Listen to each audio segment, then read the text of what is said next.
I call the City Commission meeting of Tuesday, October the 11th to order at 6:05 p.m. May we please stand for the invocation provided by Youth Pastor Morel. Could I get you to bow your heads? Oh, Heavenly Father, we thank you for this time right now, Father. Father, you come in the building, Father. You make everything happen, Father, in you, Father. That's what we live for, you, Father. Thank you for just being in our lives, Father. Thank you for coming through our lives, Father. And Father, let this meeting be like no other meeting before, Father.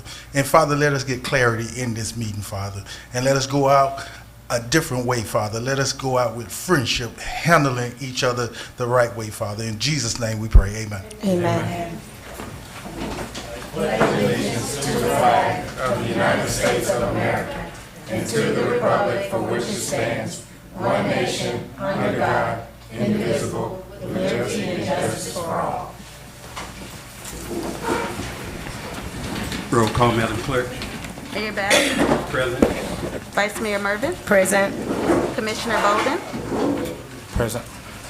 Commissioner Gonzalez. Commissioner Perez. Here. City Manager. Here. City Attorney. Acting City Clerk is present.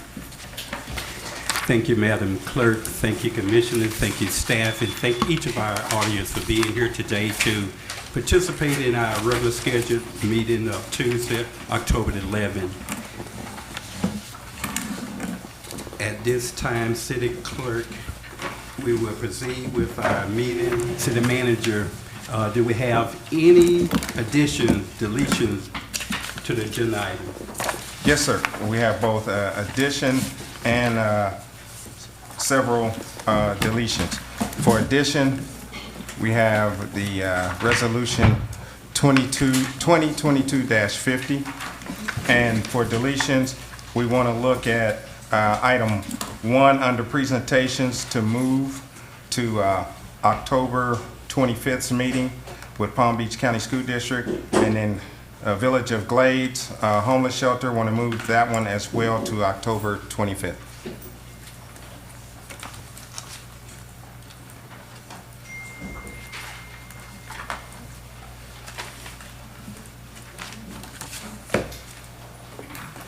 City Commission, having heard the addition to the agenda and the two deletion, with your pleasure.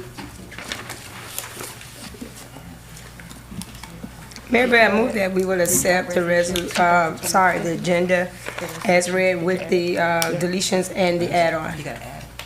I second. It has been moved by Vice Mayor Mervin and properly seconded by Commissioner Bolden for the adoption of the agenda with the addition of Resolution 2022-50 and two presentations being moved to a future meeting, October the 25th meeting. Call for questions. Hearing none, are you ready for a vote? Roll call, Madam Clerk. Vice Mayor Mervin. Yes. Commissioner Bolden. Yes. Commissioner Perez. Yes. Mayor Bass. Yes. Thank you, Madam Clerk. Thank you, Commissioners. Motion passed by a unanimous 4-0 vote. Next, we'll move to our next item on the agenda, which will be public comments, public service announcements, presentation, proclamation, if any. City Clerk, at this time, do we have any comment cards from our residents? Yes, sir. The first person will be Felicia Deuce. Good evening, everyone. My name is Felicia Deuce. Come to Ms. Deuce. the podium, please. Oh, I have to come up. And for the record, please state your name and your address. Ms. Deuce. My name is Felicia Deuce. My address is 1077 South Main Street, Belgrade, Florida, 33430.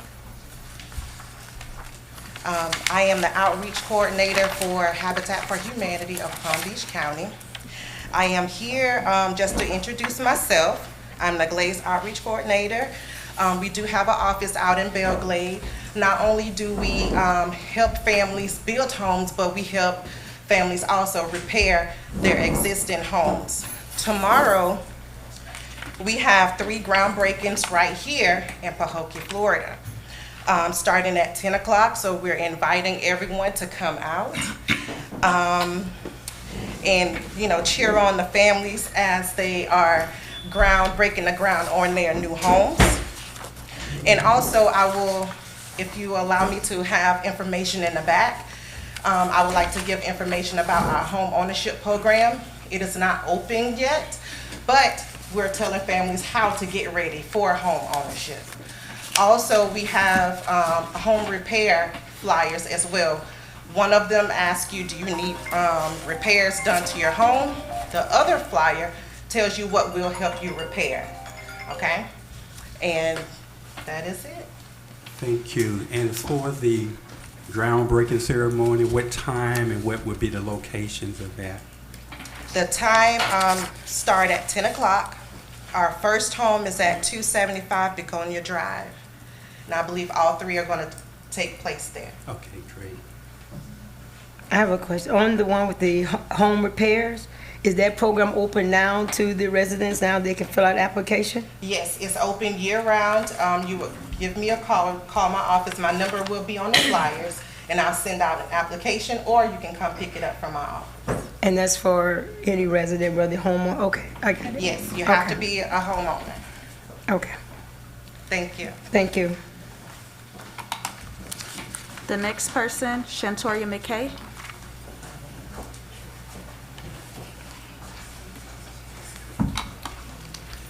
Good afternoon, everyone. My name is Shatoria McKay. My address is 305 Golden Place, Pahokee, Florida. Some of you probably have heard my name before on no other the missing child, Johnny Worthing. I'm here today not to throw rocks at nobody, but I'm here today asking for help and any research that y'all can offer me at this time. I really need it. I'm begging, pleading for the help from the city, you guys. Okay, I met with Ms. Mervin. She came out and assisted me. She purchased stuff. Ms. Sarah Perez, she came out and purchased stuff. I'm asking Mayor, Commissioner Bolden, City Manager, we need y'all help. I'm begging for y'all help. Please. That's why I'm here today.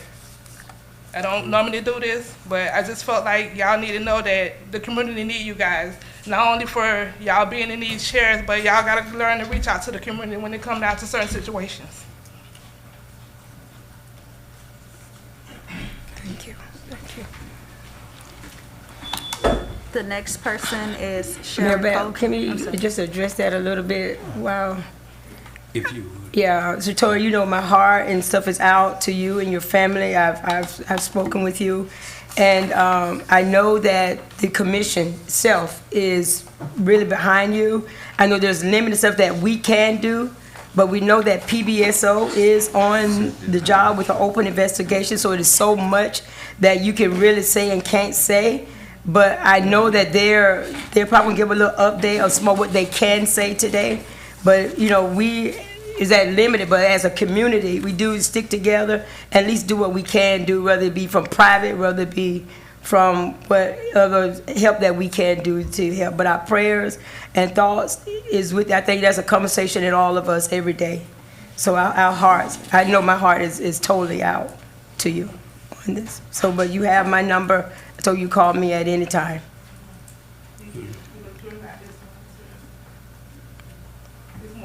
Yeah. Yeah, we got you. But I think maybe, I know PBS will probably give a little update on that if they could. If they wouldn't mind, I don't know if they're prepared to say anything on that particular case, but if you can't say anything, it would be helpful to the audience. Sergeant Mark Lanier with Palm Beach County Sheriff's Office. Mark, Sergeant, can you come? Yeah. Sure.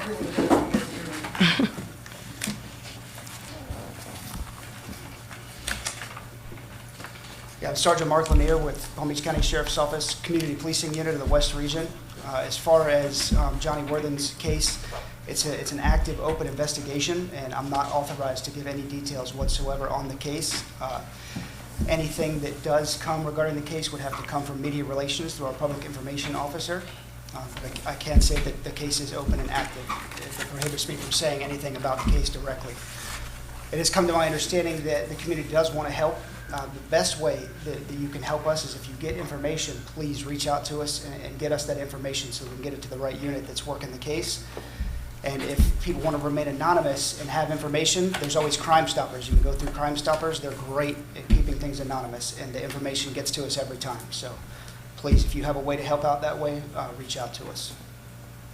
I know that there has been search parties going out, and you know, we could organize like a community search party, but I mean, like, where would you look? I know they've been in West Palm, they've been in Indian Town. I know that they were looking our area today. I mean, like, we need some type of guidance, because I mean, just go out and just, where do we look?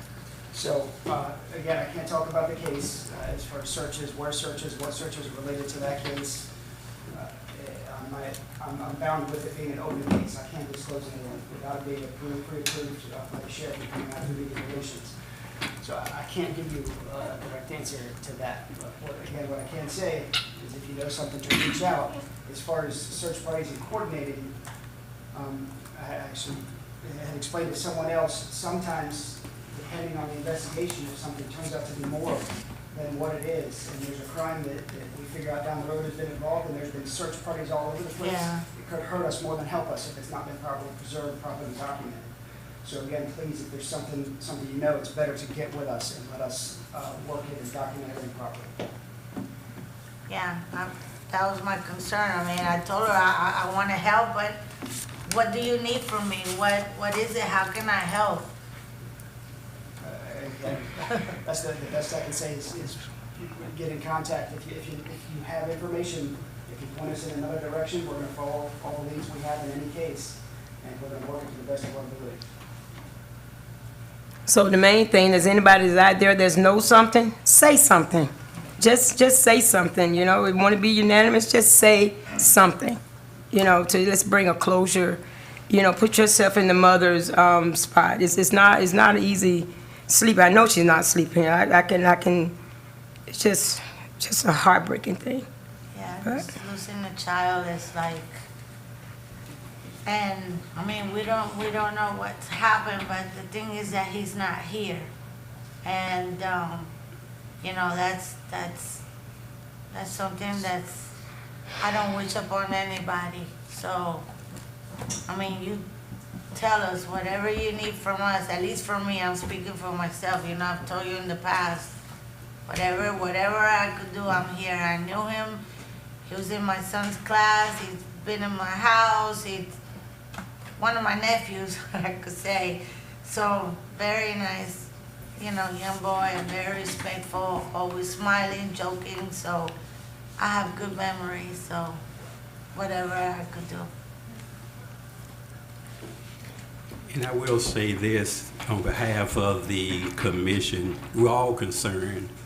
We're concerned when any harm come to any resident, wherever they live, and we try to do what all that we can do and we'll continue to do. I know personally myself, I mean, I haven't went out in a search, but I have posted it on Facebook, and I have shared several times other posts, so the word will be able to be circulated that he's missing, and we would like for him to be returned home safely. I've also shared that if you know something, say something, and to contact you and PBSO with any information you may have to lead to his safe return, so this family can have some closure. I know Johnny date of birth, 12/6/1997, his height 5'9", his weight 170 pounds, what he was wearing when he was last seen. His hair is black, his eyes are brown. We are concerned. We hurt when our resident hurt. I remember the last time we had a homicide. I know Vice Mayor Merv and myself, I think several other commission, was out in the street at 1:30 as a body laid in the road. So we feel your pain, but we often do get criticized. I'm saying you're not criticizing us, I'm saying, but we do get criticized sometimes for lack of doing things. And as Commissioner Perez indicated, what can we do? I know one of the things we can do, you all have established a GoFundMe page to provide water and food for those who go out and search, and even to help pay bills, because you haven't worked in 3 weeks since your son was missing. So we have that information, we're sharing it, and hopefully the community is providing some resource to you. If the commission as a whole can do something, we'll look and explore whatever we can do. But don't think for one moment that we're neglecting your pain and your concerns. We're not. It concerns me and it hurts me when you're hurting or anyone in our community is hurting. Thank you so much. If you have any flyers or anything that we can put out at City Hall or over at Parks and Rec, we're more than welcome to help any way we can, okay?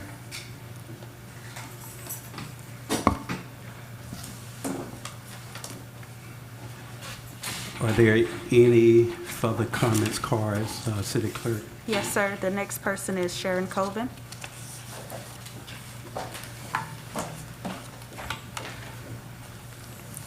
Sharon Colvin, 3096 Bacon Point Road.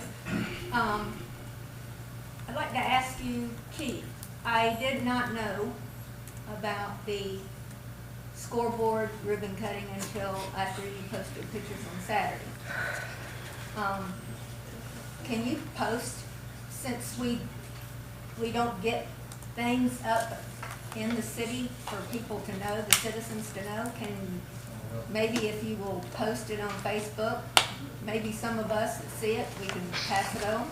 I try as best I can to post activities on Facebook. We do have a web page ourselves, and hopefully the staff is doing the same thing. Sometimes events come up at the last minute that maybe I myself or even the commission may not be totally aware of to a late moment.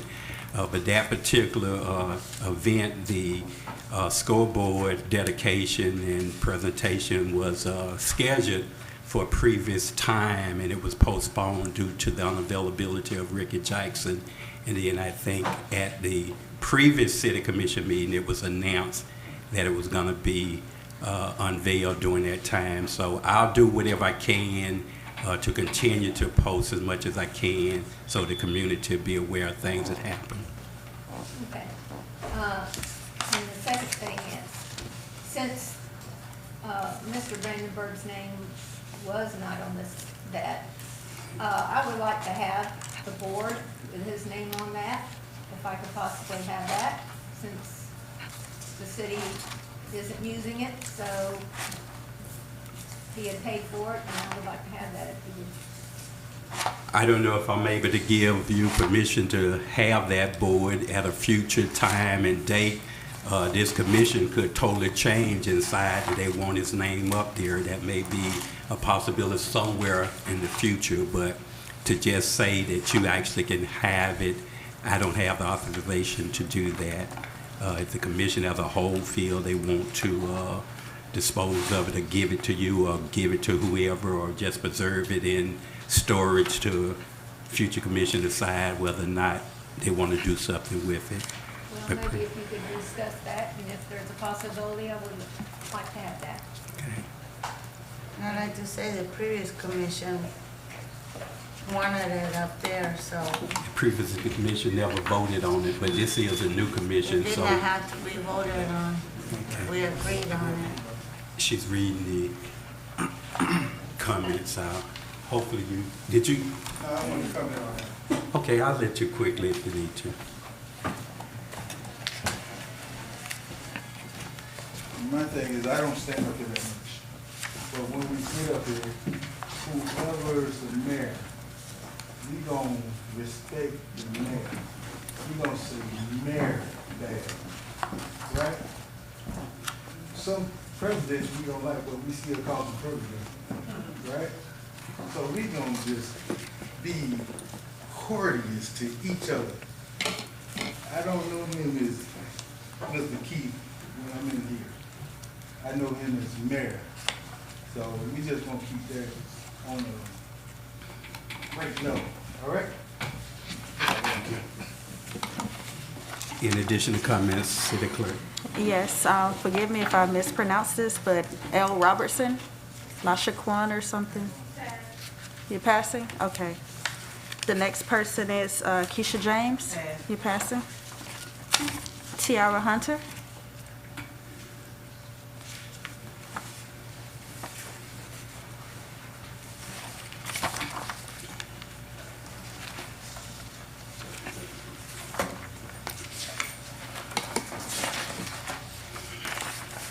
Sierra Hunter, I ain't put my address on there because I ain't want it on there. But I'm your girlfriend and Jeremy Morgan, and I just feel like like Ms. McKay said, like we need more help with finding him, and then also like more security. It's no cameras at Martin Luther King Park. There's no cameras across from the fire station. It's like this city is limited security. And it's more things that happen here other than Johnny. So, yeah, I want to find Johnny. We all want to find Johnny. I will say that Palm Beach County Sheriff Department is placing additional cameras throughout the community, especially in areas where there could be possible crime conducted, and this commission is supporting that. We just previously voted to have that done, so we agree with you. There are need for additional cameras throughout our community. Could we put a picture on the website, on city website?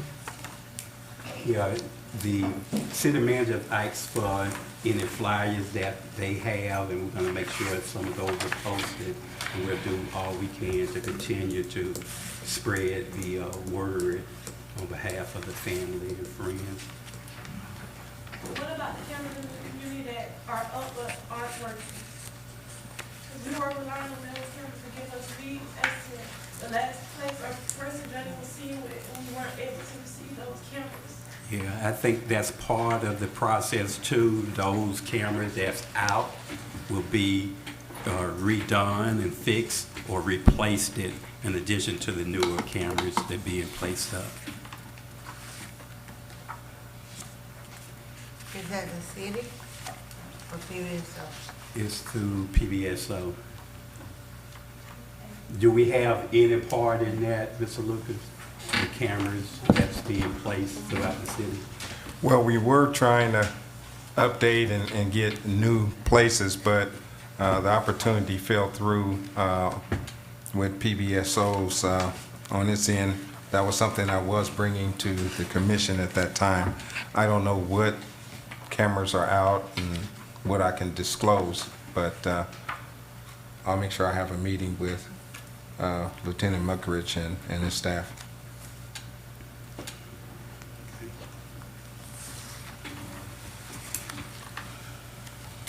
We have 2 board comment cards. The next one is from Ms. Jinga with Empower Healthcare.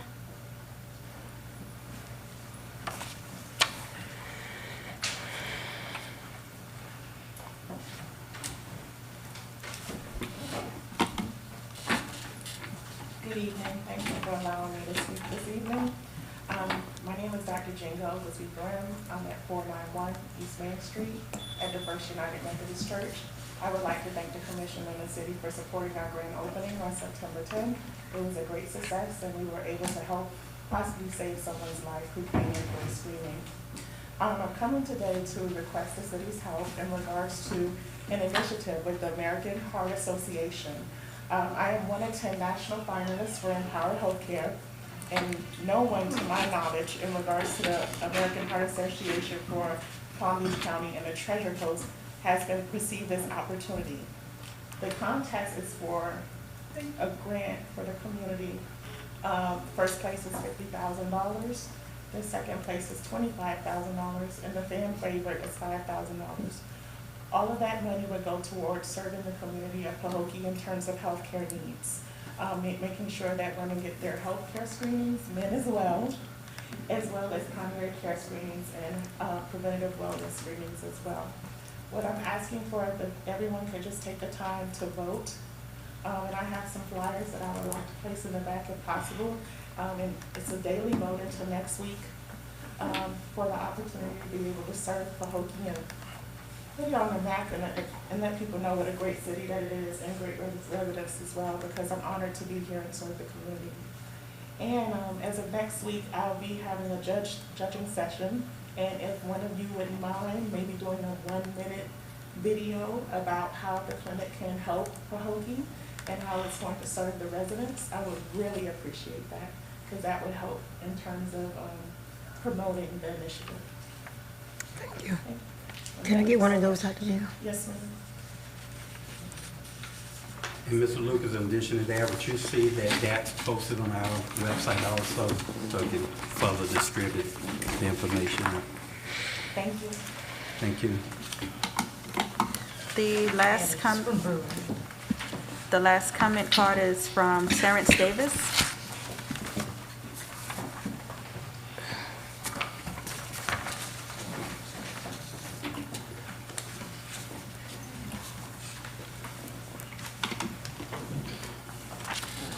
Good evening, Council, Mayor. Good evening, Council, Mayor. Good evening. To the residents of this great city of Pahokee. My name is Terrence C. Davis. I'm a resident of Virginia Beach, Florida, and I'm running for the new Florida House District 94 seat that encompasses all of the Glades. What has been going on in the Glades for so many years, we haven't had the proper representation in Tallahassee to work with your staff. When you look at your infrastructure, when you're talking about the things that are going on in all these three great communities, where's the light? Where's the license plate readers? Where are the active cameras? Where is that funding coming from? It's coming from Tallahassee, it's coming from the federal government. I am committed to working with your staff in this great community who's been showing out every day consistently, supporting this family and what's been going on. And I'd like to give that family, this community, a great hand, because let me tell you something yesterday. When we came out, it was about supporting the mother and supporting that father and the residents. And when the prayer group got together and the young lady prayed with us,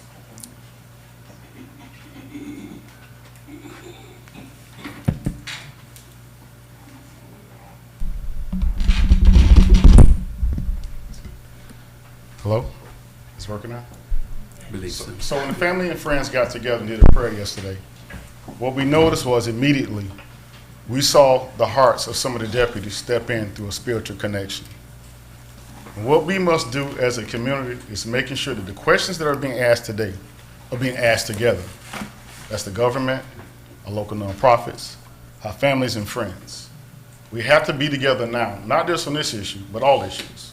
When we start appropriating priorities for Tallahassee, situations like this must be protected with our infrastructure. Back to, once again, lights, cameras, license plate readers, jobs, programs, keeping folks from being stagnant, keeping folks visibility in our community, visibility in our working area, visibility in our residential area, heavy activity. I like the way this family has come together. I will continue to support this family. I will continue to support this city and all the other two cities of the Great Glades, and I say the Glades. I'm not from the Glades, but my mother was born in Belglade, and so was my grandfather and my grandmother. And I love coming back home. And those that know me, they will tell you, I don't come do it to be seen. I come to be here to let you know that I love you and I truly do care. So what I would end today, I did come to talk about early voting. But today, that's not what this is about. Today was what it's about today. We're all in this room together. Mayor, getting with your staff, getting with the other three cities and talking about priorities and how do we keep on one accord on what's being asked for everyone to do so we can all have the same message. Thank you. Thank you. No more. Thank you.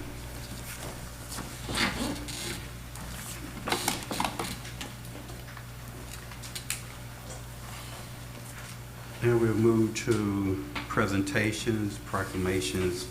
The first one on the agenda, I believe we indicated we're going to move that to our October 25th meeting. The second one is the Village of the Glades. Pahokee homeless. Those are moved. That's been moved also. Okay. The next proclamation will be the storm of 1928 city attorney.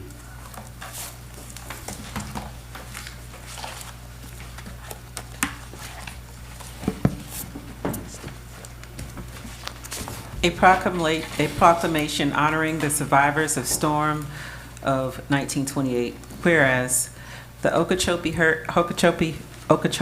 hurricane of 1928, as known as the storm of 1928, was one of the most devastating hurricanes in the recorded history of the North Atlantic Basin and greatly affected our beloved Glades community, to which over 2,500 lives were lost, of which 1,600 victims were buried in mass graves. Many other victims were found on September 30th, 1928. And whereas on this day, Friday, September the 16th, 2022, the city of Pahokee celebrated a time-honored tradition in the Glades community and pays tribute to those who lost their lives during the catastrophic event and honor the surviving citizens who weathered the storm: Ethel Williams, Lucille Salvatore Heron, and Iris Salvatore Hodges. And whereas Ethel Williams, who was born in Titty, Georgia, moved to Pahokee, Florida, where she lived before moving to the village of Indiantown, where she currently resides with a host of family and friends. And whereas Ethel Williams kept her deep connection to the city of Pahokee as a long-standing and faithful member of the New Macedonia Missionary Baptist Church in Pahokee, Florida. And whereas Lucille Salvador Heron, who is a proud resident of the city of Pahokee for several decades and has been a productive member of society. And whereas Lucille Salvatore Heron bravely and courageously lives to tell her family story, will forever be an inspiration for generations to come. And whereas Iris Salvador Hodges, who is a lifelong resident of the city of Pahokee and has been an inspiration to survivors and women alike, has contributed in more ways than one while sharing her story and serving as inspiration to many women alike. And whereas, and now therefore be it resolved in and on behalf of the city of Pahokee and in the citizens of Pahokee, that this virtue of the authority vested in me as mayor of Pahokee do hereby extend this proclamation of recognition to Ethel Williams, Lucille Salvatore Heron, and Iris Salvatore Hodges in honor of the living and the lives that they have impacted through their love and through their will to live. Thank you, Ethel Williams, Lucille Salvatore Heron, and Iris Salvatore Hodges for being an inspiration to all of us, passed and adopted this day. Mayor Keith Babb and the commissioners. Thank you. City Commission, having heard the resolution, the proclamation, what's your pleasure? Mayor, I make a motion that we would accept the proclamation honoring the survivors of the storm 1928.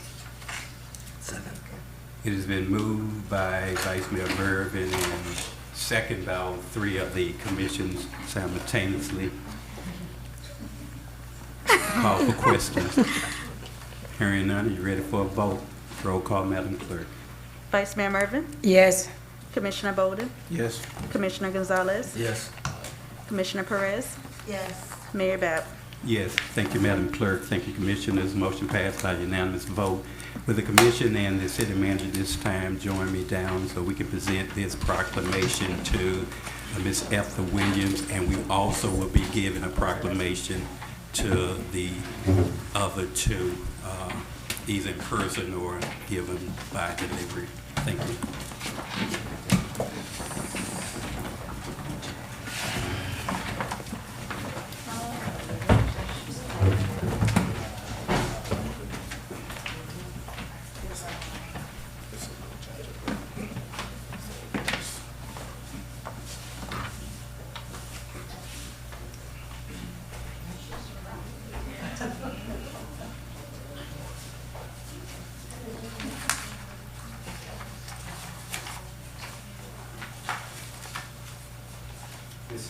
F. Williams, on behalf of the Pahokee City Commission, Vice Mayor Clara Mervin, Commissioner Derek Bolden, Commissioner Sarah Perez, Commissioner Johnny Gonzalez, along with our city manager, myself as the mayor of the great city of Pahokee.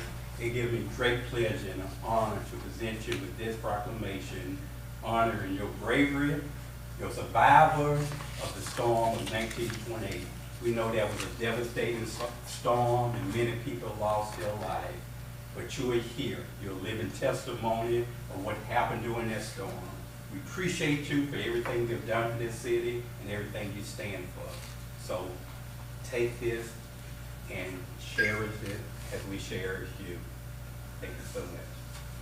Thank you very much. Thank you. God bless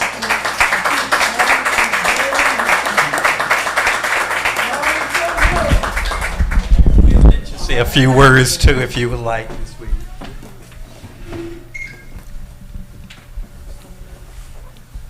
I do thank God for His goodness. All the praise and the worship goes to Him. He's worthy to be praised. I'm taking this off. I don't have anything. Anything with Jesus. That's all I got. I'm looking for more of Him. I do thank God for His goodness. Because He has brought us, and He told us, I'll never leave you nor forsake you. Now, I'm no spring chicken. And sometimes I say A where I supposed to say D, and B where I supposed to say C, but I'm standing on the Word of God. And I just thank God for this night. Because He brought us all from a mighty long way. Now, I could write a book, but I went to school at Azuka. Anybody in here know where that is? Bryant, Florida. And the Lord have kept me going up this dusty highway for a long time.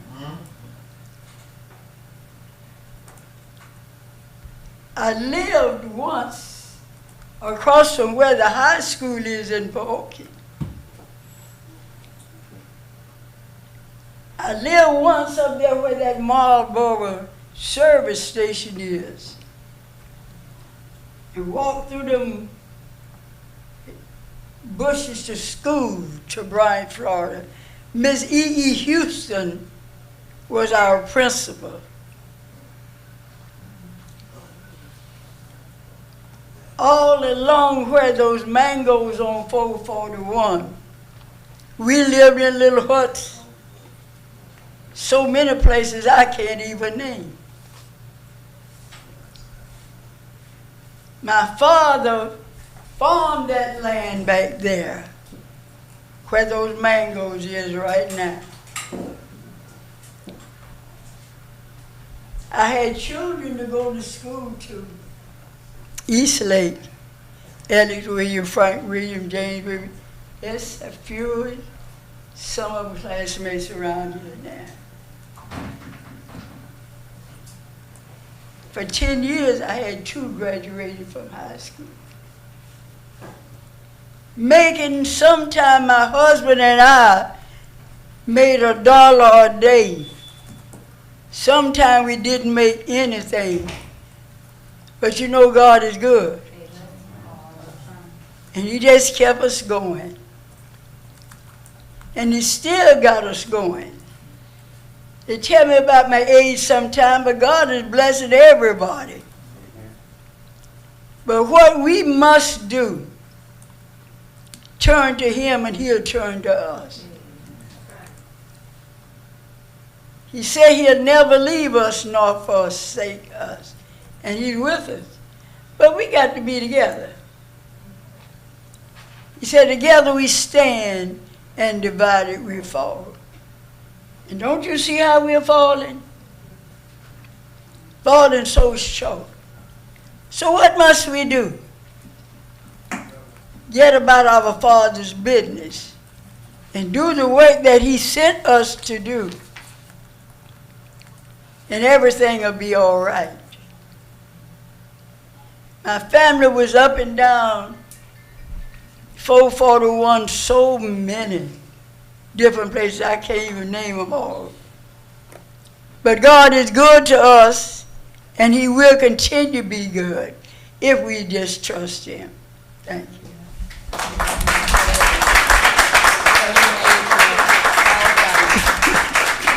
I am 97. All right.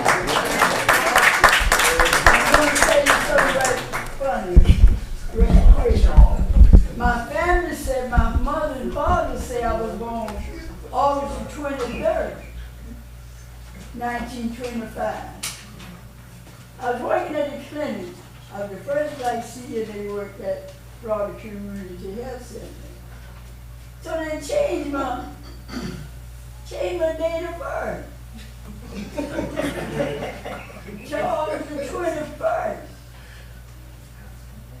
So my oldest daughter said, well, I said, Jeanette, I want you to get these papers straightened out because she do that kind of work.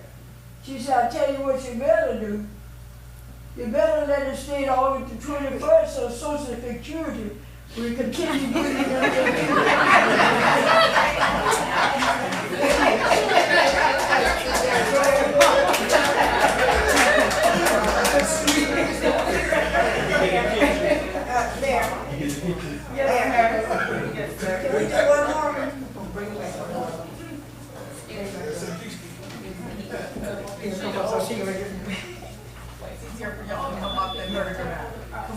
Ready?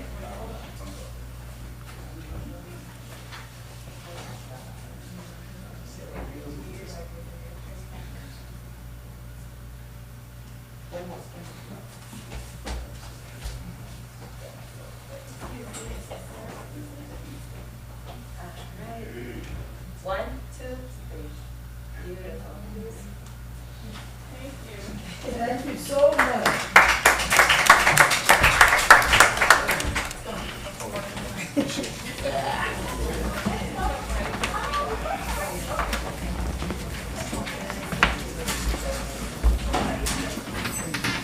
Mayor Bab, can I say something? Mayor Bab, on that note of the proclamation of the honoring the survivors, I would like to make a motion that we will name September the 16th, Elton Williams, let me get the names right. Elton Williams, Lucille Salvatore Heron, Iris Salvatore Hodges Day, September the 16th. That's a motion. I said God. It has been moved by Vice Mayor Mervin and properly seconded by Commissioner Perez that we name a day, September the 16th, after Ms. Williams, the Salvatore sisters. Call for questions. Hearing none, are you ready for a vote? Roll call, Madam Clerk. Vice Mayor Mervin, Yes. Commissioner Perez, Yes. Commissioner Bolden, Yes.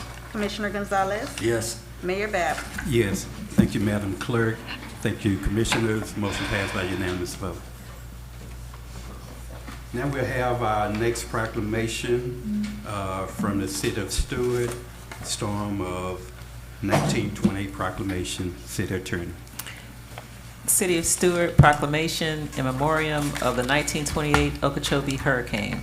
Whereas in the early hours of September 17, 1928, the Okeechobee hurricane, or the San Felipe Singora hurricane, as it has been called, as it has been called, when the same storm hit Puerto Rico, came ashore at the West Palm Beach and struck the eastern coastline of Florida as what today is known as a Category 5 storm, causing devastation throughout its path. And whereas nearly 3,000 people, mostly non-white migrant workers, died when the storm surge broke the certain dike on the south side of Lake Okeechobee, flooding an area covering hundreds of square miles and spread over Belglade, Chosen, Pahokee, South Bay, and Bean City.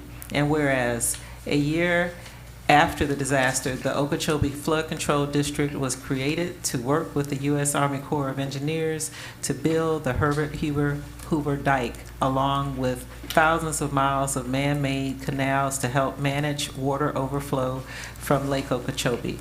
Now therefore, I, Troy McDonald, Mayor of the City of Stuart, Florida, do hereby honor in memoriam these pioneers who lost their lives in the disastrous 1928 Okeechobee hurricane, in witness whereof, Tom McDonald, Troy McDonald, Mayor. At this time, I entertain a motion to accept this proclamation on behalf of the City of Pahokee for the honoring and the remembrance of the storm of 1928 from the City of Stuart. Mayor, I move that we will accept the proclamation from the City of Stuart in the memoriam of the 1928 Okeechobee hurricane, Mayor Troy McDonald. A second. It has been moved by Vice Mayor Mervin and properly seconded by Commissioner Bolden for the acceptance of this proclamation. Call for questions. Hearing none, are you ready for a vote? Roll call, Madam Clerk. Vice Mayor Mervin? Yes. Commissioner Bolden? Yes. Commissioner Gonzalez? Yes. Commissioner Perez? Yes. Mayor Bab? Yes. Thank you, Madam Clerk. Thank you, Commissioner. Motion passed by unanimous vote. And we'd certainly like to thank the City of Stuart and the Mayor for this proclamation. Next is the proclamation for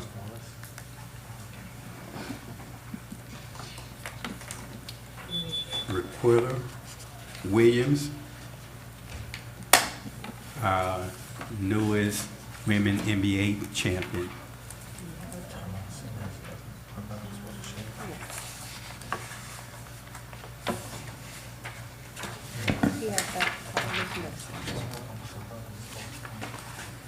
Anyone from the Williams families here at this time? They're stepping out to, Okay. they're coming in.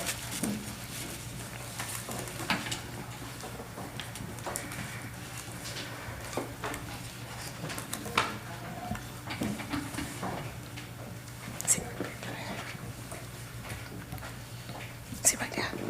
You sit right there. And Mr. Mayor, if I may? Yes, ma'am. Whereas Requilla Bebe Williams was born on March the 28th, 1990 in Pahokee, Florida, and whereas she was raised by her grandfather, Shirley T. Williams, and her mother, Shirley Ann Williams, and whereas Requilla is the youngest of 5 siblings, Brakina Jones, Ricky Williams, Joshua Jones, and Solomon Williams. And whereas she attended and graduated from Pahokee Middle Senior High School, Requilla was elected team MVP and captained by teammates both junior and senior sessions, and was named first team All-State during her senior season. And whereas Requilla collegiate career began at the University of Miami from 2008 through 2012. At the close of her collegiate career, she ranked first in Miami's history in 3-pointers made and attempted. And whereas on April the 16th, 2012, she was drafted by Tulsa in the second round of the 2012 WNBA draft. She was named to the WNBA's All-Rookie team. And whereas she was named WNBA 6th Woman of the Year in 2013, and she was named to the Western Conference All-Star team in 2015. And whereas she was traded to Los Angeles in the 2016 WNBA draft, and whereas in 2021 she was signed to the Los Angeles Aces as the unrestricted free agent and was reassigned in 2022. And whereas on September the 18th, 2022, she willed the Los Angeles Aces, excuse me, to their first WNBA championship and her first league title. Now therefore, I, Keith W. Babb, Mayor of the City of Pahokee, and on behalf of the City Commission, I do hereby recognize and congratulate Ms. Williams on her stellar accomplishments done this, it says 27th day of September 2022, and this is signed by Mayor Keith Babb and the full commission. Thank you, City Attorney. At this time, City Commission, having heard proclamation read into the minutes, I'll entertain a motion for its acceptance. Mayor, I move that we would accept the proclamation recognizing Raquana Bebe Williams. I second.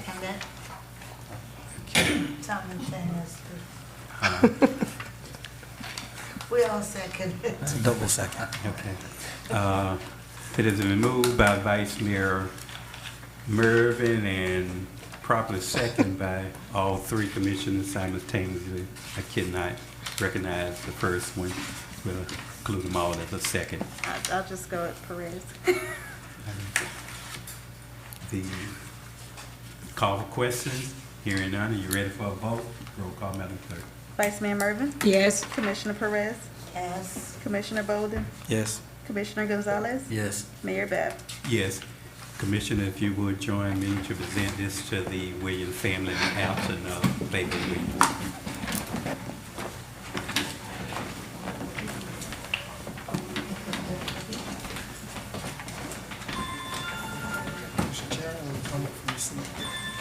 All right. It's Raquana. I was saying Racuna, but I think it's Raquana or something. Raquana.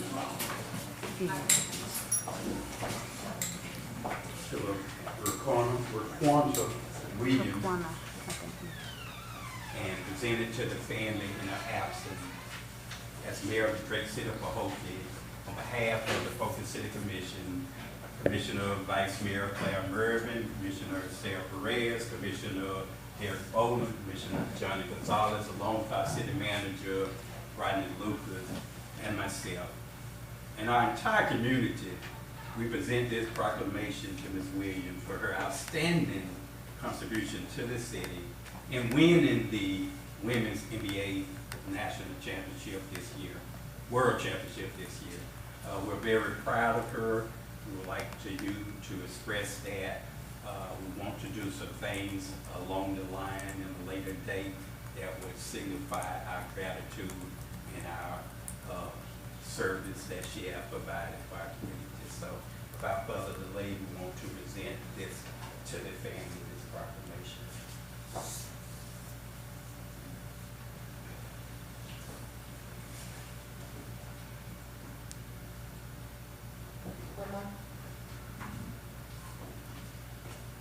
Thank you.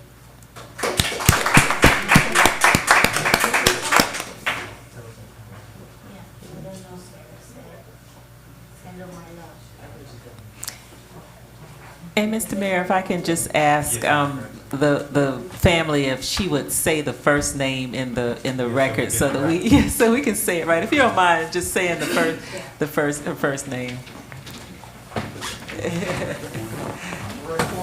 Raquana. Thank you. Thank you all. Thank you so much. Mayor Babb, I have something on that one too, if you don't mind. Okay. I'm sorry, but this actually was in my notes, but while it's coming up, I just want to go ahead on and just put out.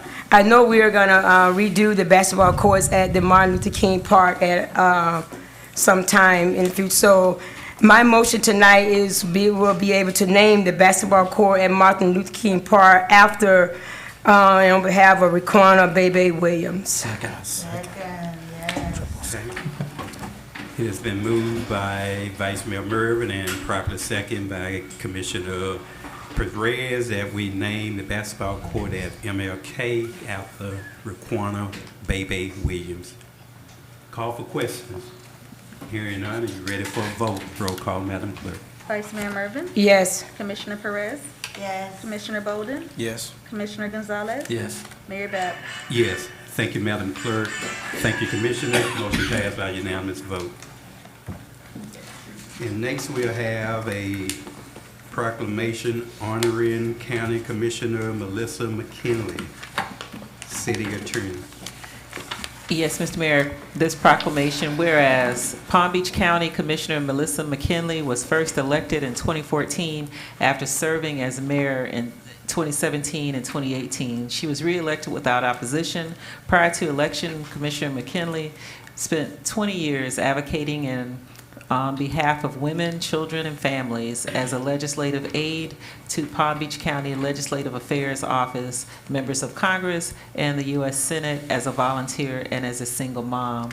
And whereas Commissioner McKinley served as the 2020-2021 president of the Florida Association of Counties and currently serves on the board of directors of the National Association of Counties. She is a former chair of the National Association's Agriculture and Rural Affairs Committee and is the only woman in Floridian to ever do so. Today, she remains a vice chair of the committee, as well as a member of their Immigration Reform Task Force, the past president of the Women's Caucus, and a board member of their Next Gen Association for Young Leaders. And whereas Commissioner McKinley also serves as the vice chair of the Lake Okeechobee 16-County Coalition and was recently appointed by the Biden administration to serve on the Environmental Protection Agency's Local Government Advisory Committee, where she also serves on the subcommittee for the environmental justice.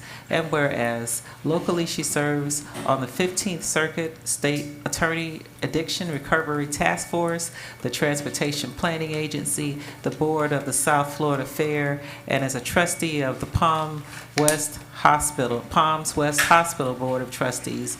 Previously, Commissioner McKinley was appointed to the Children's Services Council, spent 5 years on the executive committee of the Business Development Board, and served on the Juvenile Justice Advisory Board. And whereas to end the commissioner's career and her term as a Palm Beach County Commissioner was on November the 15th, 2022, and she will be missed. Be it professionally or personally, Commissioner McKinley continued being a strong advocate for not only women, children, and families, but for Palm Beach County, with much needed attention given to the Glades area. And whereas I, Keith W. Babb, Jr., Mayor of the City of Pahokee, and on behalf of the City Commission, do hereby honor and thank Palm Beach County Commissioner Melissa McKinley for her years of service, hard work, and dedication done this 11th day of October 2022. Mayor Keith W. Babb Jr. and the City Commission of the City of Pahokee. Thank you, City Attorney. City Commissioners, having had this proclamation properly read into the minutes by our City Attorney, what is your pleasure? Mayor Babb, it's a great honor to accept this proclamation on behalf of our Palm Beach County Commissioner Melissa McKinley. Second. It has been moved by Vice Mayor Mervin and properly seconded by Commissioner Bolden for the acceptance of proclamation for County Commissioner Melissa McKinley. Call for questions. I don't have a question, Mayor, but I do have a comment, and I'd just like to put it on record. I just want to say to Melissa McKinley, not knowing if she's listening or not, but from me, just to give her a big thank you for all that she have done through the years for not just the Glades area, but for Pahokee in particular. I know now she's still working with me on getting all of those vegetation cut down on South Lake Avenue, and I know in speaking with her, even with her term is up, she still is willing and will be able to, we'll still be advocating for the city of Pahokee and the Glades area. So I would just like to give a big thank you to Commissioner McKinley and all that she have done for even some fundings that we have received from the state, that she was behind some of those and getting that, even like right now with the Barfield Highway project that's going on. So I would like to say thank you to Commissioner McKinley for all her work that she have done in this Pahokee area. Thank you, and I will also echo that she has been an outstanding advocate for not only Pahokee but the entire Glades region. We're going to sorely miss her. She's being term limited out, and hopefully she will move to bigger and better things, maybe a state senator or governor at some point. So we thank you, Commissioner McKinley, for all that you have done for the Glades. Are you ready for a vote? Roll call, Madam Clerk. Vice Mayor Mervin, Yes. Commissioner Bolden, Yes. Commissioner Gonzalez, Yes. Commissioner Perez, Yes. Mayor Bab. Yes. Thank you, Madam Clerk. Thank you, Commissioners. Motion passed by unanimous vote. And this will actually be presented to her in person at a later date. Now we'll move to the next proclamation, which is a proclamation recognizing Breast Cancer Awareness Month. City Attorney. Yes, Mr. Mayor, proclamation. Whereas breast cancer is the second most commonly diagnosed form of cancer for women in the United States and remains the second leading cause of cancer of death among American women. And whereas mammography and X-ray of the breast is recognized as the single most effective method of detecting breast cancer long before physical symptoms can be seen or felt, early detection and improved treatment is believed to have significantly reduced the number of deaths caused by breast cancer.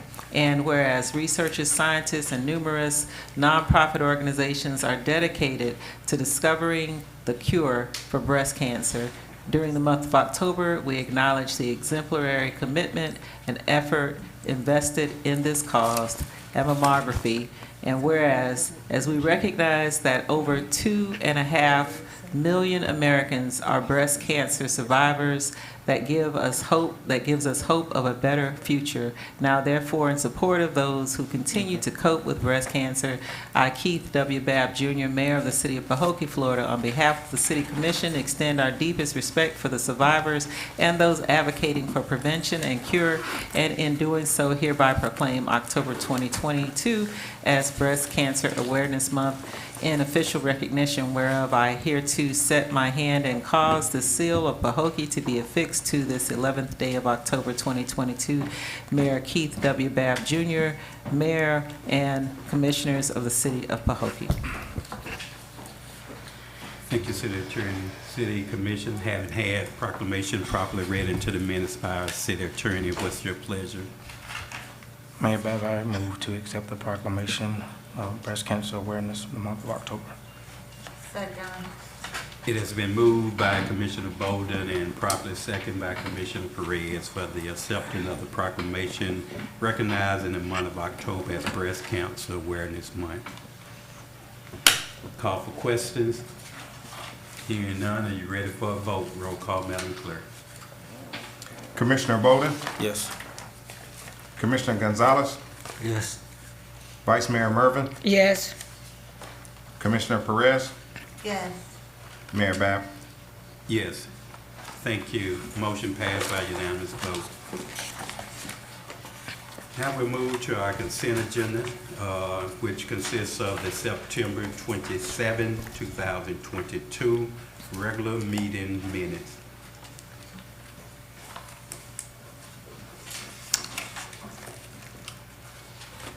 If there is no reason to pull or ask a question, I would ask that you would make a motion to approve the consent agenda item so we can move it forward.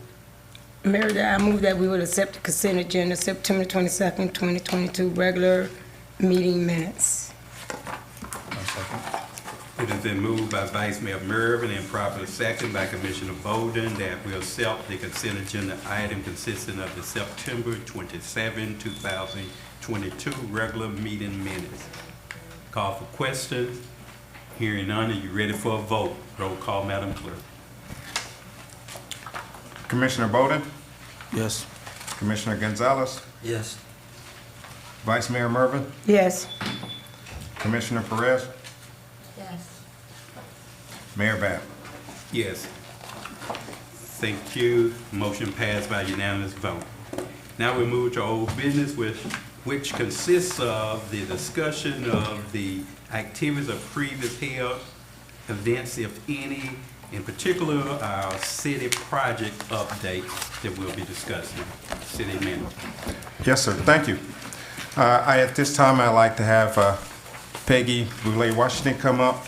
We do have, for one of the projects, Barfield Highway construction, we do have the site superintendent, James Washington, and the engineer, Robert Audette. Ms. Boulay, Washington. Good evening, Mayor and Commission. Ms. Adams and I will be presenting in this area in City Manager. Ms. Adams and I will be presenting. I'll be presenting on events, and she'll be giving updates on a couple of the projects that we are transitioning with. I'll start with the events. We have 5 events coming up within the next 45 days. We have our community bingo night that's taking place this Thursday from 5:30 to 7:30 at our Marina. There are flyers on the city's website. There's flyers back here. And if you need any more information, please feel free to email me at events@cityofpahokee.com. Also, we have our fall festival that's coming up as well. That's in October 31st. We are still looking for vendors. So if you are interested in the trunk or treat or sponsoring any of the areas that we will be providing entertainment to the children in our neighborhood or in our community, you are more than welcome to contact me as well. We have our Veterans Day event that will be celebrating as well. That information is to be announced, and we'll share that on the city's website as well as our city social media pages. And we'll also share that at our upcoming commission meeting. We also want to remind everyone that November 8th is voting day, so it is an election day, and our city manager will discuss that piece with you. We also have so those are the events that I wanted to rattle off to you. If you have our Hispanic Heritage Month event, that is October 18th. That's a Monday. It'll be from 5:30 to 7:30. It'll be celebrated in at our Marina as well. And it's a business forum. So if there are any businesses business owners that are of Hispanic descent, please feel free to reach out to me if you would like to participate as a panelist at our forum. Ours truly, our commissioners, Commissioner Gonzalez and Commissioner Perez, are also part of the event as well. So thank you. If you have any more questions, comments, or concerns, please feel free to reach out at events@cityofpahokee.com. Just want to remind the City Commission annually on our Veteran Day, we select 2 veterans to honor. We give them a plaque. It could be 1 or 2. Some years it's been 1, most of the time it's been 2.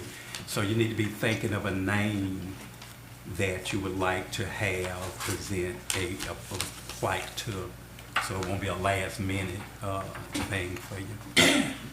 Is there an updated list on the veterans? I know before some was doing duplicates because it was a lot of, the list wasn't updated. The beginning of,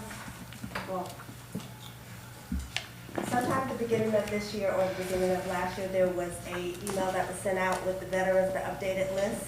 We will resend that list out to you. If you notice that there's any duplicate names on it or persons on there that are deceased, please let us know, whether it's myself or Ms. Peggy, so that we can correct that and make sure we have an updated list. And as the mayor said, if you can get us that information as soon as possible, that allows for us to have time to be able to get those plaques and get those names, the spelling corrected, and contact those individuals. Yeah, but what I was saying was, I'm saying some of the names on there was already chosen before, but there was no date indicating that they were chosen, so we were choosing the same person year after year. The new list, it has a date next to it, and they're color-coded so that it says who has been chosen, whether it's in 2016. There may be some that was done previously before my tenure, so that I don't know who it is. So if you do know that that person has been recognized, please just let us know. Also with the benches, as well as the trash receptacle project, the beautification project. It is underway. We are in the process of making some revisions to it and finalizing it so that a presentation can be made to Mayor and Commission in the near future as far as the beautification pieces to our city's initiatives. Okay, and speaking of beautification, are there any update on the progress of having some trash containers down right in other areas of high utilization, for lack of a better word? I think we wanted to kind of have some colorful, and Mr. Lucas probably speak on that at some point, but some colorful trash containers so it won't be any streets in not keeping our city clean. And the main reason for riding, because we're moving the no parking sign, so people are now allowed to park there, so they have a responsibility to make sure that our city is clean, because if not, then we may have to revert back to a more restrictive parking as we did in the past. Yes, Mayor. So we've identified Rodden along with other main thoroughfares within the city to transplant those trash receptacles. Those trash receptacles will be wrapped with artwork, something that brings out color into the city, beautify the city, and just liven up the city as well. We are talking about adding some shrubbery to our benches and just different things like that to spruce up the area and as well as keeping the area clean. So yes, Rodden is one of the areas that we're covering. We should include do maybe like a contest, with the high schoolers to see what they would like, maybe some art, contest to see what we're gonna wrap it in a slogan, and maybe the winner, we could give something to the winner and use, whatever they wanna wrap it or paint it with the slogan. Okay. And we could have that throughout the city.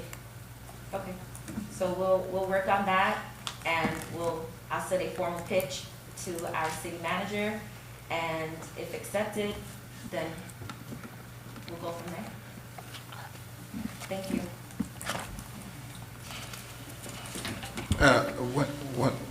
One thing, Mayor, may I speak?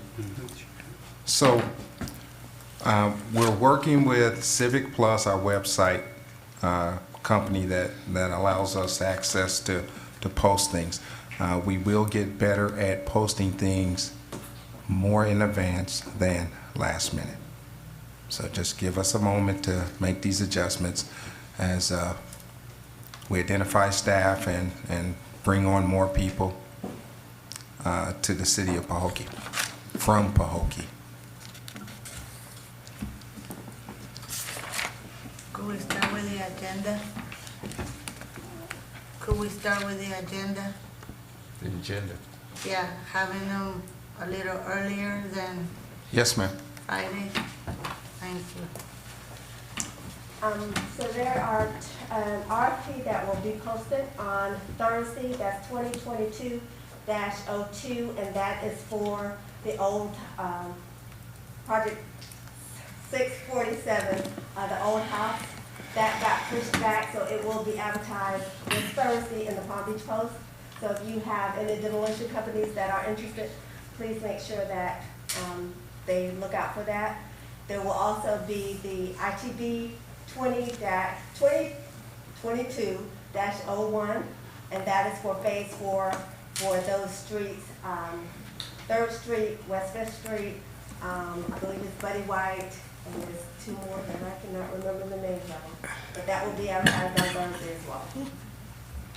And that is it for the updates. And then I have Barfield Highway contractors here to give us updates. Also, just if you don't mind, Ms. Adams, update them on where the company has been selected to do the sidewalks along Begonia from Bacon Point all the way down to Third. That's And speaking of sidewalks,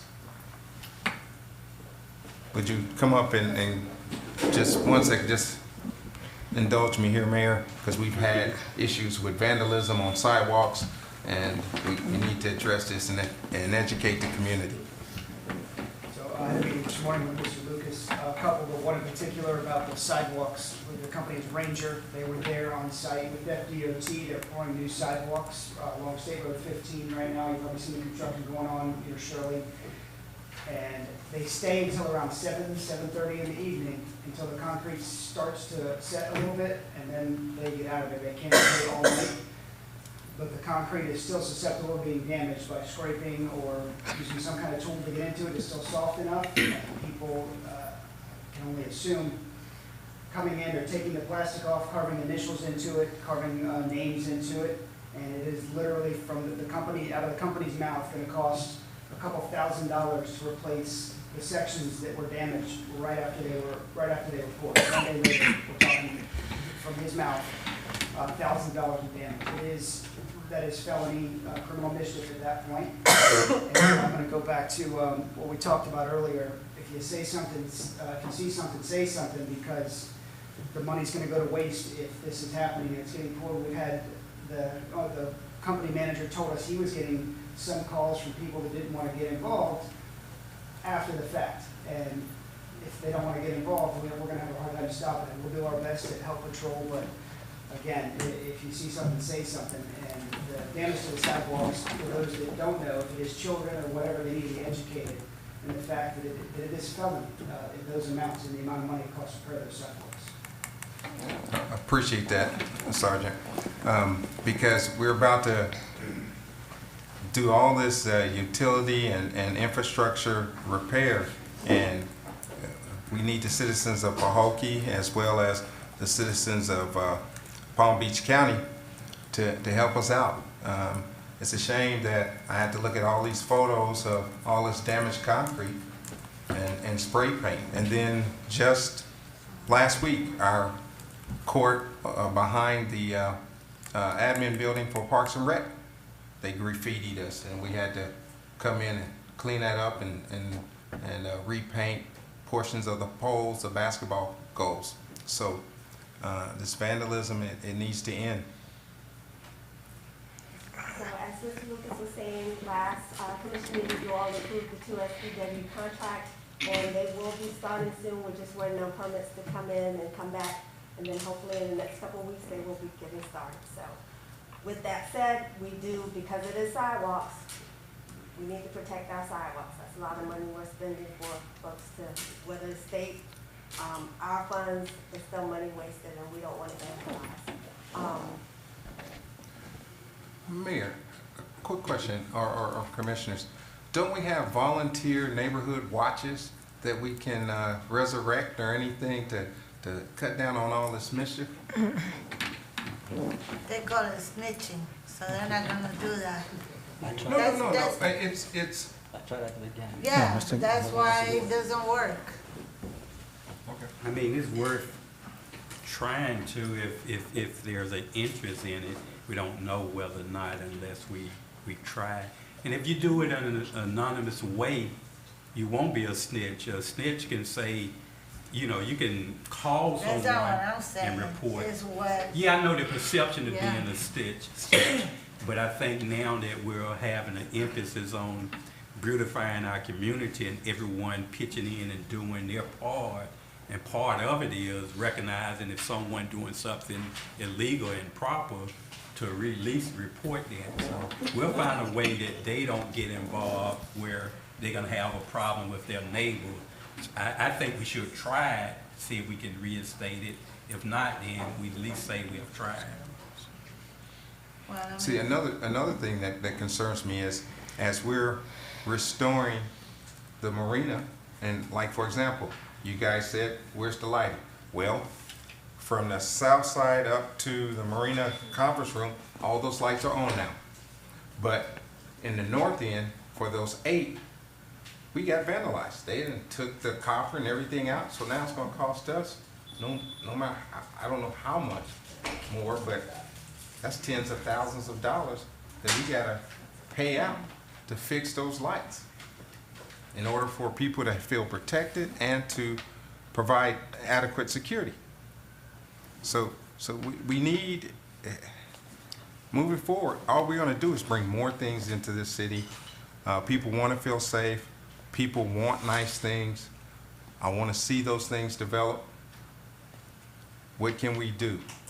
Because this seems to be an ongoing thing. We need to nip it in the bud now.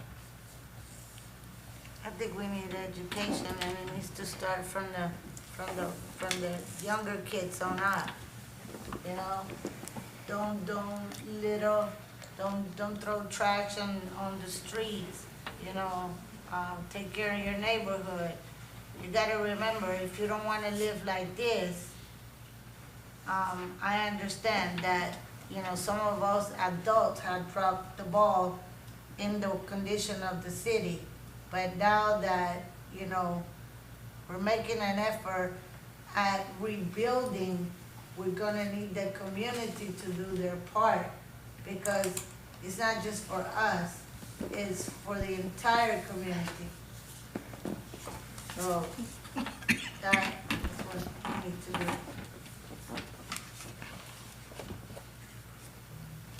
Sorry, Ms. Allen, continue. Also, the NEAT grant, if it is approved tonight, which is a grant from Palm Beach County Office of Community Revitalization.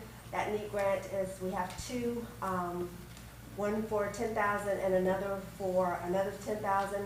One is MLK Park and one is Commissioner's Park. If approved tonight, then we will have a walkthrough from the Office of Community Revitalization. And the match is $20,000, 10 apiece. Yeah, I have a question on the bathrooms. What is that, something, let's see what the word says. What is it that you're doing to the bathrooms anyway? For Commissioner's Park, or for MLK Park? Yes. Just doing some upgrade, whether it's lighting, the fixtures. I have to go back and look at the contract to see exactly what it says, but it's just upgrades, painting, things of that nature that what we can do with the $10,000. They're more soft upgrades than any hardcore upgrades. Remember, it's only $10,000, so. And we have to match that. Yeah, we're right now we have a movement of COVID management. Pointing out tonight, if you go to the restroom, you got water, you got touchless. Soon you'll have heat and heated water in these restrooms. So The there's toilet? huh? Heat on the toilet seat? No.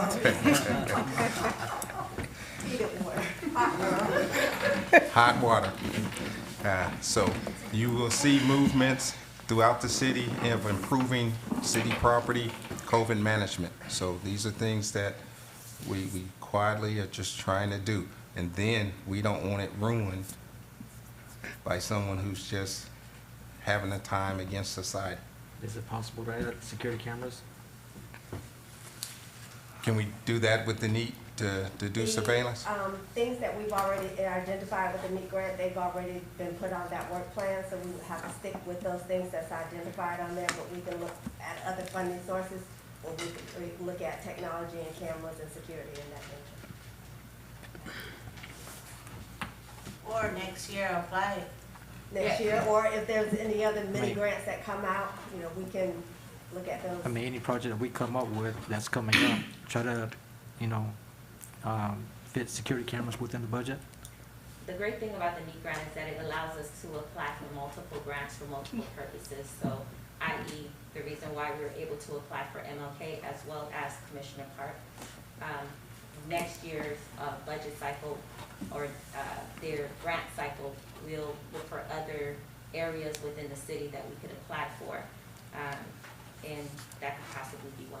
And those NEAT funds are community oriented, so residents can apply for. You can apply for if you know there's an area, if there's a street that you want to see security cameras on, if you want mailboxes on that street, that all look alike. Landscaping.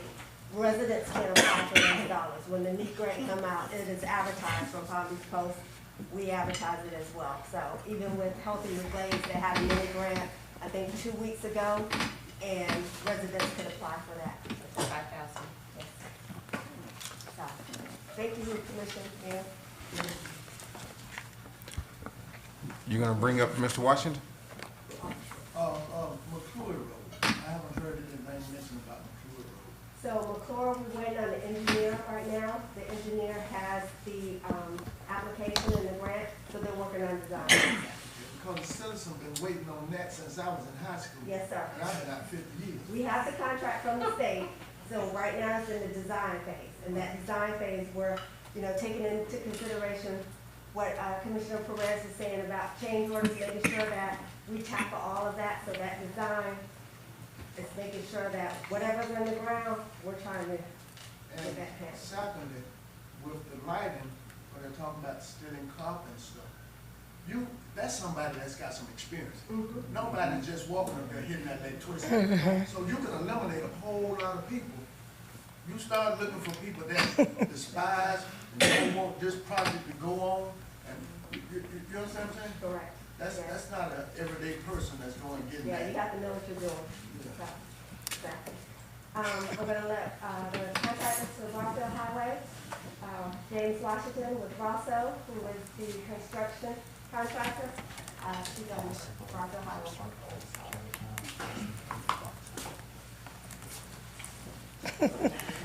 Good evening. Good evening.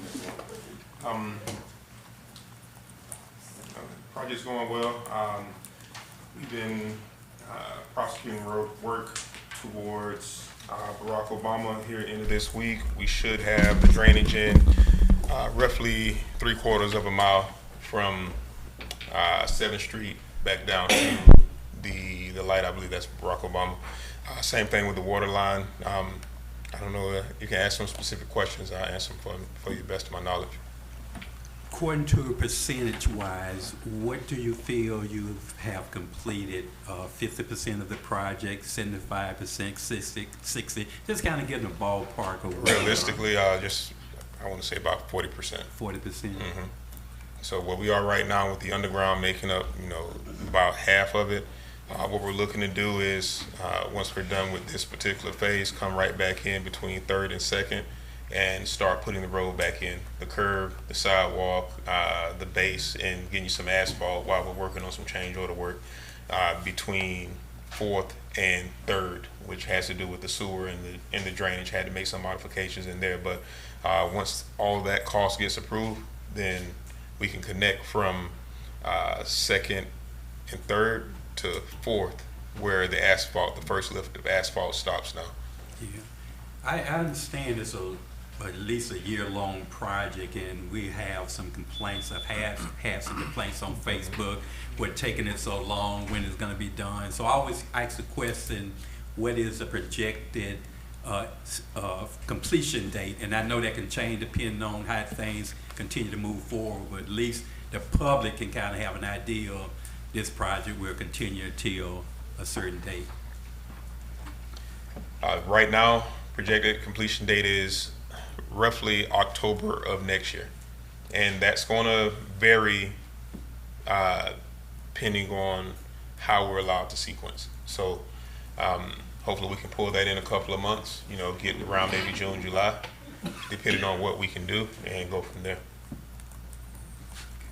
Depending on what you said? Sequence. Depending on how we're able to build the project. Build the project. So just say right now, with the design of the project, you have to put the sewer in first. Sewer, then the storm, then you can start working yourself up out of the ground from there and working on the road, the curb, and everything else. So we weren't able to do that because of some things that were found in the ground. So we had to kind of jump around a little bit. So once we get the change orders and all that figured out and approved, then we'll be able to get back on track as far as sequencing the project. So is the sewer line and the water lines and all that, is that the county? Yes. Are you doing the work for the county, or the county is doing their own work? We're doing the work. We have the entire project. So the way that the contract is split out, you have storm, which is, well, storm and road, which is DOT funds, and then you have the other utilities, which are water, which are Palm Beach County funds. So the project is not just a straight cut and dry, hey, we have money coming in, you have to get approvals from both sides, and then it has to go through Pahokee, you know, to give the final say on what gets approved or not. So. Let me be a devil advocate for a minute. You indicated, and I know you probably gave a conservative estimate, but you just now say that you're expecting the project to be completed in October of next year. That's almost like starting the year all over again, and originally it was supposed to be completed within a year. So I'm wondering what caused that much delay now. You see what I'm saying? No, I understand. I've been advocating and advertising and putting out there this project. Be patient. The project gonna take a year. But right now, since we've been working for a couple of months, we still not saying it's gonna be completed in October. I just want, and this is for the public too, more so than for myself, you know. Mayor, our grant agreement does say June 2023 that we should be completed. I think what Rosso looks at is what they know is they're out there every day looking at things. So we've had this discussion today to kind of so that we can see what change orders are coming. We even had this meeting with FDOT so that hopefully I don't have to go to FDOT and ask for another extension. But right now, it is as of June 2023. And Mayor Bab, and you can remember for almost a year, there was no work on the project. So we got to put all that into the play. You know, I remember before Mr. Lucas left, we did a groundbreaking to start the project. And after that, then it was no work for almost a year on that project to you know, things that occurred. So we have to put all of that, so that also prolonged, but I think the original contract was June of 2023 to be a completed date. I don't remember anything happening to stop it. I don't know if there was. Well, we can remember the last administration, they have no work, none of the projects was actually work done for almost a year. That's why most of the projects like a year behind. Did you work at all for a year? No. It wasn't on their behalf. Yeah, I didn't think so. Yeah, there was a slowdown between earlier on this year till about 6 months there. There was a slowdown on it's about half a year, on underground construction because the contractor encountered a lot of unforeseen things that delayed the project and required going back to the drawing board.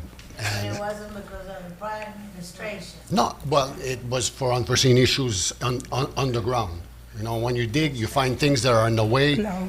Boss, what do we do? So we need to go back to the drawing board and find resolutions. And this is Remediated had the engineer done his job. So, That's $475,000 Commissioner. to the engineer. Commissioner. So, while they're here, we got 4 change orders for resolution. I've seen them. Okay, so, because I know that's one of your Oh, things. I have a question on that. Okay, you said that FDOT is covering that cost. Are they covering out of the same grant? It's not extra money that they're paying for things that we did not oversee. So FDOT gives concurrency to say, hey, we have this money, we're paying Rosso. So when I submit to you those change orders, it has in there concurrency, whether it's from FDOT or Palm Beach County, they're saying, I'm giving you an additional $2,000 or $27,000. This is additional money, not On top to do of- with the grant money. That has to do with the grant money, so it gets added to that. Yeah, it's additional. It's not part of that 4.3 that we got for it. It's additional, but it still gets added to it. So when we come to you with the change order, and if it's approved, once they submit their pay applications, I submit that, which includes that change order, to FDOT or Palm Beach County. And in there is an additional It's called the schedule of vows. That work is added in there. And that is covered. So when FDOT gets that, they look and say, okay, this is the item that we have approved. I am adding these costs on top of here. Here is your reimbursement to what you have already paid Rosso or CEI. So it's not additional money that they're going to have to go find. They already know what they have in their coffers. We already know. So we've paid for that. They reimburse us those funds. I thought the grant is like, you know, they send us the. We don't get any of that thing. money in advance. No, we send it to them, and once they pay us, then we pay them. No. Is that not the way That it works? for a time when there was no one in Community Economic Development Department to do the reimbursements, Mr. Audette was assisting with that process. So he would fast forward it to them so that the contractors could get paid. But the process is that we pay, because we have to show canceled checks. We pay our contractors, they reimburse, and then I produce the canceled check. So everything. But you get approval from them before you pay, before you get the work done? Well, those change orders, that process, all of that is submitted to them. And so when it is submitted to them, they look at it and say, CEI has to approve, sign off on it. Their point person here in Palm Beach County has to sign off on it before I even send it to FDOT. So all eyes have been on it before it goes to FDOT, before I write a check out, before finance writes a check out, before Mr. Lucas approves to write that check out, all eyes have been on it.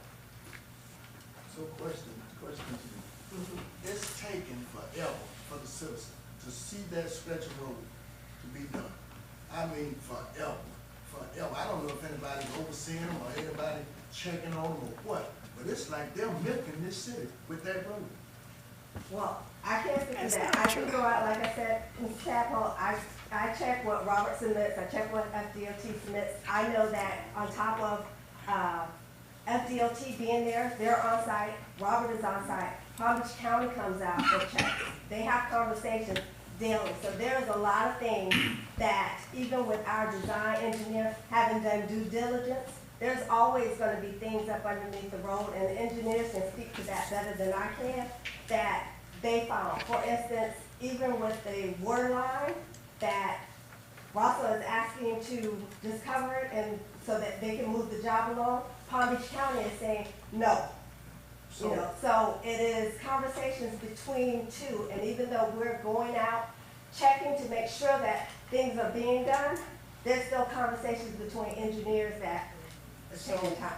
You all are gonna do a better job when it comes to McClure Road. I mean, you're not gonna have all these surprises like you're having now. We're hoping that a lot of exploratory. You won't know that. I mean, You won't know that once the road is tore up. You won't know that. just in short, that's when you're paying the engineer $400,000 to make sure that this doesn't occur. If you haven't done it Okay. for 30 years, We- you gotta bring it to code. Yeah, we don't So you might as well move account on for though. everything. All right. Okay, thank you. Good. Yeah, and in addition, question from the commission, everybody's fine. The reason we asked them, we have asked them, and they have agreed to come at least quarterly so they can give updates, so we can ask questions, see the progress of the road. This is a $4.5 million project.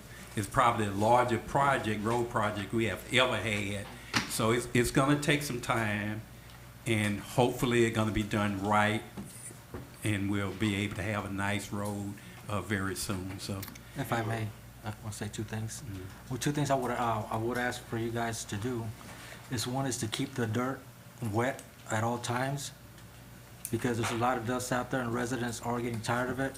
And the second thing is, wherever you have material left at on the sides of the road, when it starts, maiden cane grass starts to grow, please spray it down with Roundup or something, if you could do that. That's not a problem. In regards to the watering of the road, we just ran into an issue here this past week. Our water truck broke down, but typically we're out there every day. We have one guy committed to watering that road all day. that's the water. Now, I know I talked with, city manager here, I think it was late last week, on the silt fence. We were back out there, repaired that. There's a lot of stuff going on with the hurricane. It came through, tore a lot of stuff up with the high winds and whatnot, but yeah, we're on it. We usually take care of it within a day or so, get a phone call, if a phone call is made. Okay, thank you. Oh, the one thing that they have told me, when your guy waters, that he just waters maybe once if he could, because, you know, you wet the top, but then once you drive, you know, it removes it and you get all that dust. Right. It's a process. I'll be lying to you if I tell you that it's that you're not gonna have any dust. Like, we're just coming out of an extremely dry season where we hit, by the time we're 100 yards down the road, it's already dry. You know, and that's just it's just the nature of it. But we are on it. You know, we'll do what we can to keep it down as best as possible. So Yeah, you don't want to leave it muddy either. exactly. So it's a balance. It might seem like it's just simple putting water on the road, but it's a balance. So that's it. All right. Thank you all. I appreciate it. Thank you. I'll stay here because you're going to the next phase, I guess. Well, we're going through the resolutions of the change orders. So you just have a seat right there, and if any of them have a question, Mayor will call on you.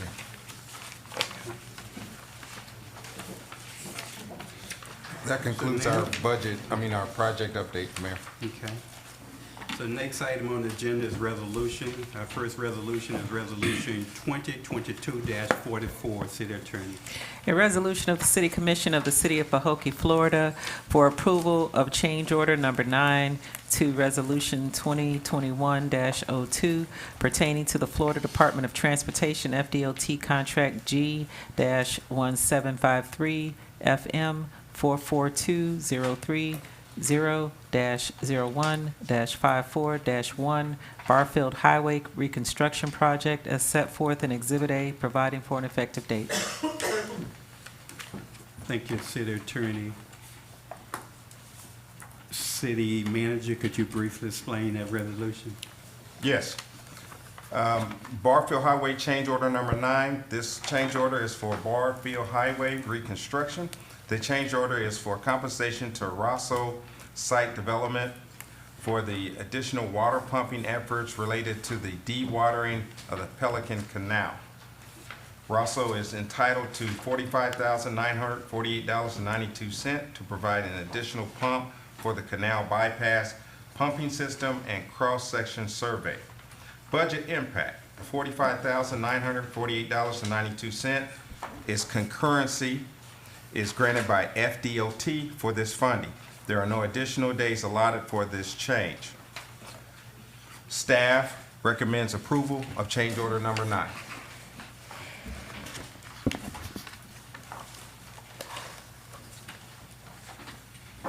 City Commission, having heard Resolution 2022-44, properly read into the minutes by our City Manager, properly read into the minutes by our City Attorney, properly explained by our City Manager.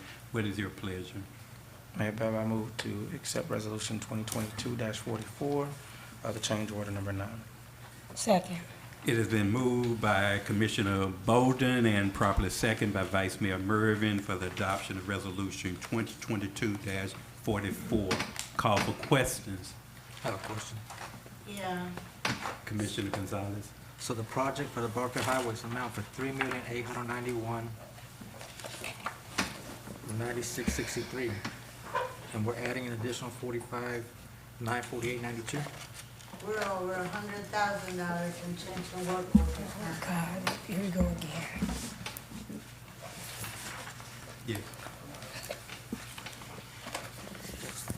Okay, so this is for a 12-inch pipe, culvert pipe that you have to replace. That's what the $45,000 is. During,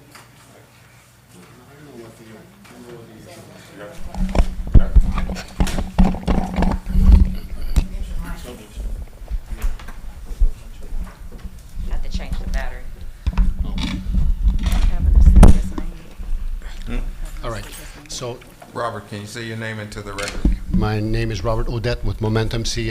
I'm the engineering, doing the construction oversight for the city, for Barfield Highway. The purpose of this change order was to close out a claim by the contractor. The contractor, when he initially envisioned to construct Pelican Canal, that was the 84-inch culvert in the canal, he had anticipated just doing a dry well point system to do a dry excavation to put the pipe construction. He had to secure a permit from the water management district, the East Beach Water Control District, and one of the permit conditions was to maintain water on either side of the construction site, to maintain water to the agricultural fields. And the water district required that a 12-inch pump be in place during the entire duration of the construction. So the contractor didn't anticipate that, and this was not listed as a condition in the plans for the contractor to provide. So he anticipated to just dewater the place to put the pipe in. He didn't anticipate to have an extra pump, an extra 12-inch pump to maintain water levels on either side of the canal. Therefore, the change order to compensate the contractor for This is this. a temporary It's temporary, pump? yes, yes, yes, So it's $40,000 for a temporary pump? yes. It also says that we have to maintain one in case of emergency, and so During construction, now it's, just for it's done. construction purposes. Yes. After that, we don't need the pump anymore. Yes, it's gone. Wow, this is an expensive pump. It is. So can we just get down to, we got 3 more? Yeah. Look at the time. Let's push this through. There's How, also- Robert, just get to the bottom line of this. How much is it really gonna be in change orders that you anticipate? Is it 1 million? Is it 2 million? Let them know. That's what they're driving at. Just get it there, let them know. What do you anticipate those change orders to be? Because we're not paying for it. The state is coming in and paying for it. So I'm trying to understand where Commissioner Perez is going with it, but the bottom line is, how much money more? And then who's the impact on it? I mean, because it's not costing us. I understand it's a state, but just But because if you, it's a state, so it doesn't you mean that plan we on don't win. nitpicking every one, every item? I'm just asking. Well, you know what? I'm sorry I'm not like Commissioner Mervin that goes to the site and get escorted and explain and all that, because I'll be afraid that they will accuse me of mingling with everyday, things, you know, because that's your thing, but then some of us. But that's no, some of us but you know can't. what? That's no different than you going over to Parks and Rec. But it doesn't matter. I All go I'm to saying Parks is, and Rec, but I all don't I'm ask saying, questions but and I I'm don't saying, know what you're to do. welcome to. What You're I do, welcome to. let's move us forward. Are there any additional questions on this resolution? Hearing none, are you ready for a vote? Roll call, Madam Clerk. Commissioner Bolden? Yes. Vice Mayor Mervin? Yes. Commissioner Gonzalez? Yes. Commissioner Perez? Sure. Mayor Bab? Yes. Motion passed by unanimous vote. Now we'll move to Resolution 2022-45, City Attorney. A resolution of the City Commission of the City of Pahokee, Florida for approval of change order number 10 to Resolution 2021-02 pertaining to the Florida Department of Transportation FDOT Contract G-1753 FM number 442030-01-54-1 Barfield Highway Reconstruction Project as set forth in Exhibit A, providing for an effective date.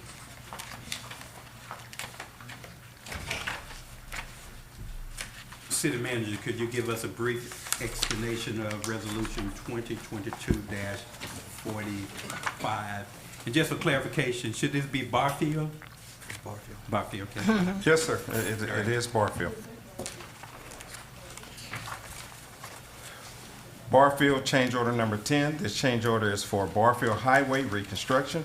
The change order is the compensation of Rosso site development for the cost difference of type A inlet slab for the 5 drainage structures on the west side of Barfield Highway. For budget impact, $2,470.22. Concurrency is granted by Florida Department of Transportation for this funding.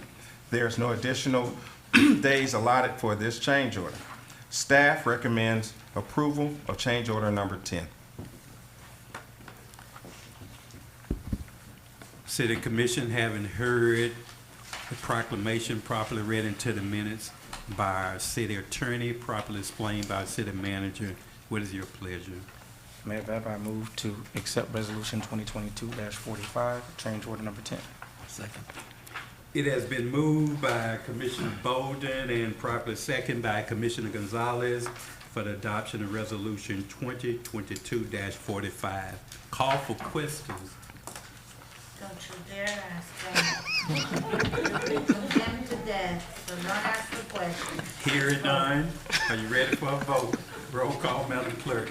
Commissioner Bolden? Yes. Commissioner Gonzalez? Yes. Vice Mayor Mervin? Yes. Commissioner Perez? Sure. Mayor Bab? Yes. Motion passed. Got a unanimous vote. Now we move to resolution 2022-46, City Attorney.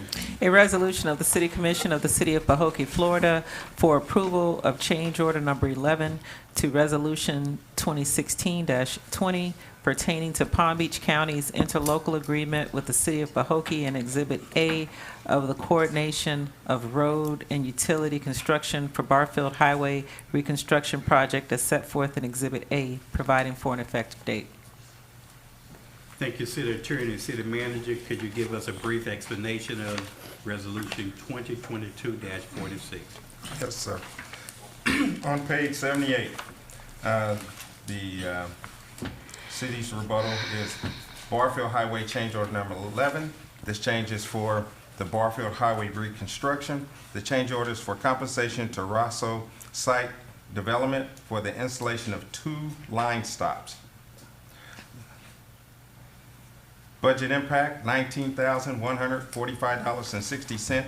Concurrency is granted by, in this case, Palm Beach County Water Utility Department for the additional cost. Staff recommends approval of this change order number 11.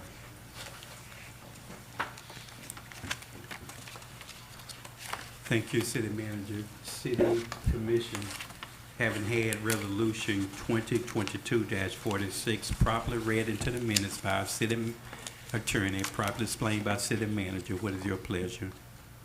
Mayor Bab, I move to accept resolution 2022-46, change order number 11. Second. It has been moved by Commissioner Bolden and properly seconded by Commissioner Gonzalez for the adoption of resolution 2022-46. Call for question. I only got one comment. It states resolution 2016-20, which I couldn't find in the city's website. I found all kinds of resolutions, but I couldn't find 2016-20. Okay. My question would be for the staff who's recommending approval of the various change orders. What procedure, if any, do the city does to kind of concur or verify the dollar amount? Do we then ask our engineer to kind of look at it, or how do we agree to these change orders? There's several ways. One, it can be driven by the permit and by the building official going out, taking a picture, giving it to Ms. Polanco to say, we verified that they needed this part. That's intervention of that. Or Robert can send his information over to FDOT. They come out, they take a picture, they look at, verify, then they do all the emails to Ms. Adams and or Ms. Washington, and then they're how they get their verification. But we don't do anything without any proof. Mayor, also, if you look at on this one, Rosso's change order, where it says Michael Resnick, the signature, that's Palm Beach County Water Utility contact person. So he has signed off on this 19,000. The previous one, there was on page 65 for change order number 9, was the concurrency by FDOT. So I included that email in there. So we do, and that was the purpose of having a CEI, so that because we don't have an engineer on site, we rely on the person who has the engineer's certification. Okay, that's good information too, because the public, they may be setting up and saying, you know what, they're approving everything that come before them, but we do have some checks and balances to try to verify that these are accurate costs and needed costs that are being added, so that's the reason I asked. Who verifies the cost? I do the engineer's estimate while we are working through these issues. So you estimate what it's gonna cost and the parts and all that? Estimate or negotiate it down or get to an agreement with the contractor on a reasonable price to resolve any issues that come about. And then once I reach, at that point, I reach out to FDOT or Palm Beach County for their concurrence on participation. And once they grant this participation, I go to the city with the final product. And this is what you get. You get the final product where we've verified the costs and we've obtained participation determination from either Palm Beach County or FDOT. Or if they do not, well, we haven't encountered that case yet. If they do not participate, then it will have to be the city. But we haven't been there. And there are a lot of change orders that come before Robert, that Rosso has said, that don't move forward. So there are RFIs, there's different things that take place that once they get to Robert, between Robert, Palm Beach County, and FDOT, they don't get to me because they're saying, he's saying no. Or FDOT is saying, this is not enough information for us to move forward. So once we bring it to you, that is why we have everybody on one page and they know it is solid and something that everybody has approved of. Thank you. Any additional questions? Hearing none, are you ready for a vote? Roll call, Madam Clerk. Commissioner Bolden? Yes. Commissioner Gonzalez? Yes. Vice Mayor Mervin? Yes. Commissioner Perez? Mayor Bab? Yes. Thank you, Madam Clerk. Thank you, Commissioners. Motion passed by unanimous vote. Now we move to Resolution 2022-47, City Attorney. A resolution of the City Commission of the City of Pahokee, Florida, for approval of change order number 12 to Resolution 2016-20 pertaining to Palm Beach County's interlocal agreement with the City of Pahokee and Exhibit A of the coordination of road and utility construction for Barfield Highway reconstruction project as set forth in Exhibit A, providing for an effective date. Thank you, City Attorney. City Manager, could you give us a brief explanation of Resolution 2022-47? Yes, sir. I'm on page 101, and that is Barfield Highway Change Order number 12. This change order is for Barfield Highway reconstruction. The change order is for compensation to Rosso Site Development for the installation of 4 line stops. The line stops are needed because there is currently no functioning valve to shut down the existing water lines to construct the deflections. The water main is direct conflict with the new 24-inch drain pipe. Impact, $36,045.35. Concurrency is granted by Palm Beach County Water Utility Development for the additional cost. Staff recommends approval of Resolution 2022-47. Thank you. City Commission, having had Resolution 2022-47 properly read into the minutes by our City Attorney, properly explained by our City Manager, what is your pleasure? Mayor Bab, I move to accept Resolution 2022-47, change order number 12. Second. It has been moved by Commissioner Bolden and properly second by Commissioner Gonzalez for the adoption of Resolution 2022-47. Call for questions. It's gonna add 2 days to the job, 2 extra days. 2 extra days is granted with that. Yes. Any additional questions? Hearing none, are you ready for a vote? Roll call, Madam Clerk. Commissioner Bolden? Yes. Commissioner Gonzalez? Yes. Vice Mayor Mervin? Yes. Commissioner Perez? Yeah. Mayor Bab? Yes, thank you, Madam Clerk. Thank you, Commissioners. The resolution passes by unanimous vote. Next, we entertain Resolution 2022-48. City Attorney. A resolution of the City Commission of the City of Pahokee, Florida, accepting 2 neighborhood engagement and transformation grants, NEAT, in the total amount of $20,000 for MLK and Commissioners Park improvements, authorizing the city manager to take necessary action, providing for adoption of representations, providing for an effective date. Thank you, City Attorney. City Manager, could you give us a brief explanation of Resolution 2022-48? Yes, sir. Palm Beach County Office of Community Revitalization has awarded the City of Pahokee Parks and Recreation Department 2 NEAT Neighborhood Engagement and Transformation Grants for the fiscal year 22-23. The first NEAT grant, MLK Park, will allow the Parks and Recreation Department to procure and purchase materials to repair MLK Park, sidewalks, restrooms, sanitation, migration efforts, repair open pavements and concession area, perform exterior pressure cleaning and painting. The award amount from the NEAT grant is $10,000 with the required match from the City of Pahokee of $10,000 for a total project funding of $20,000. The second NEAT grant, Commissioner Park, is at Commissioner Park. This will allow Parks and Recreation Department to procure professional services to repair and make improvements to the splash pad. The award from the NEAT grant is $10,000 with the required match from the City of Pahokee, $10,000 for a total project funding of $20,000.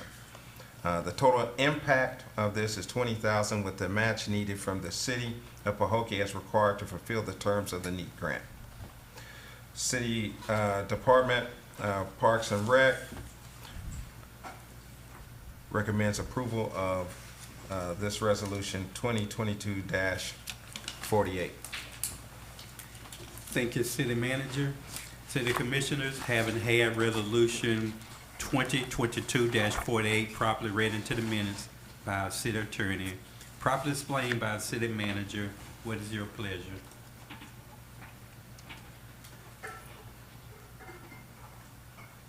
Guess it should be go fast. Mayor, I move that we will accept Resolution 2022-48. Second. It has been moved by Vice Mayor Mervin and properly seconded by Commissioner Gonzalez for the adoption of Resolution 2022-48. Call for questions. Question. So you're saying it's gonna cost $10,000 to fix the splash pad?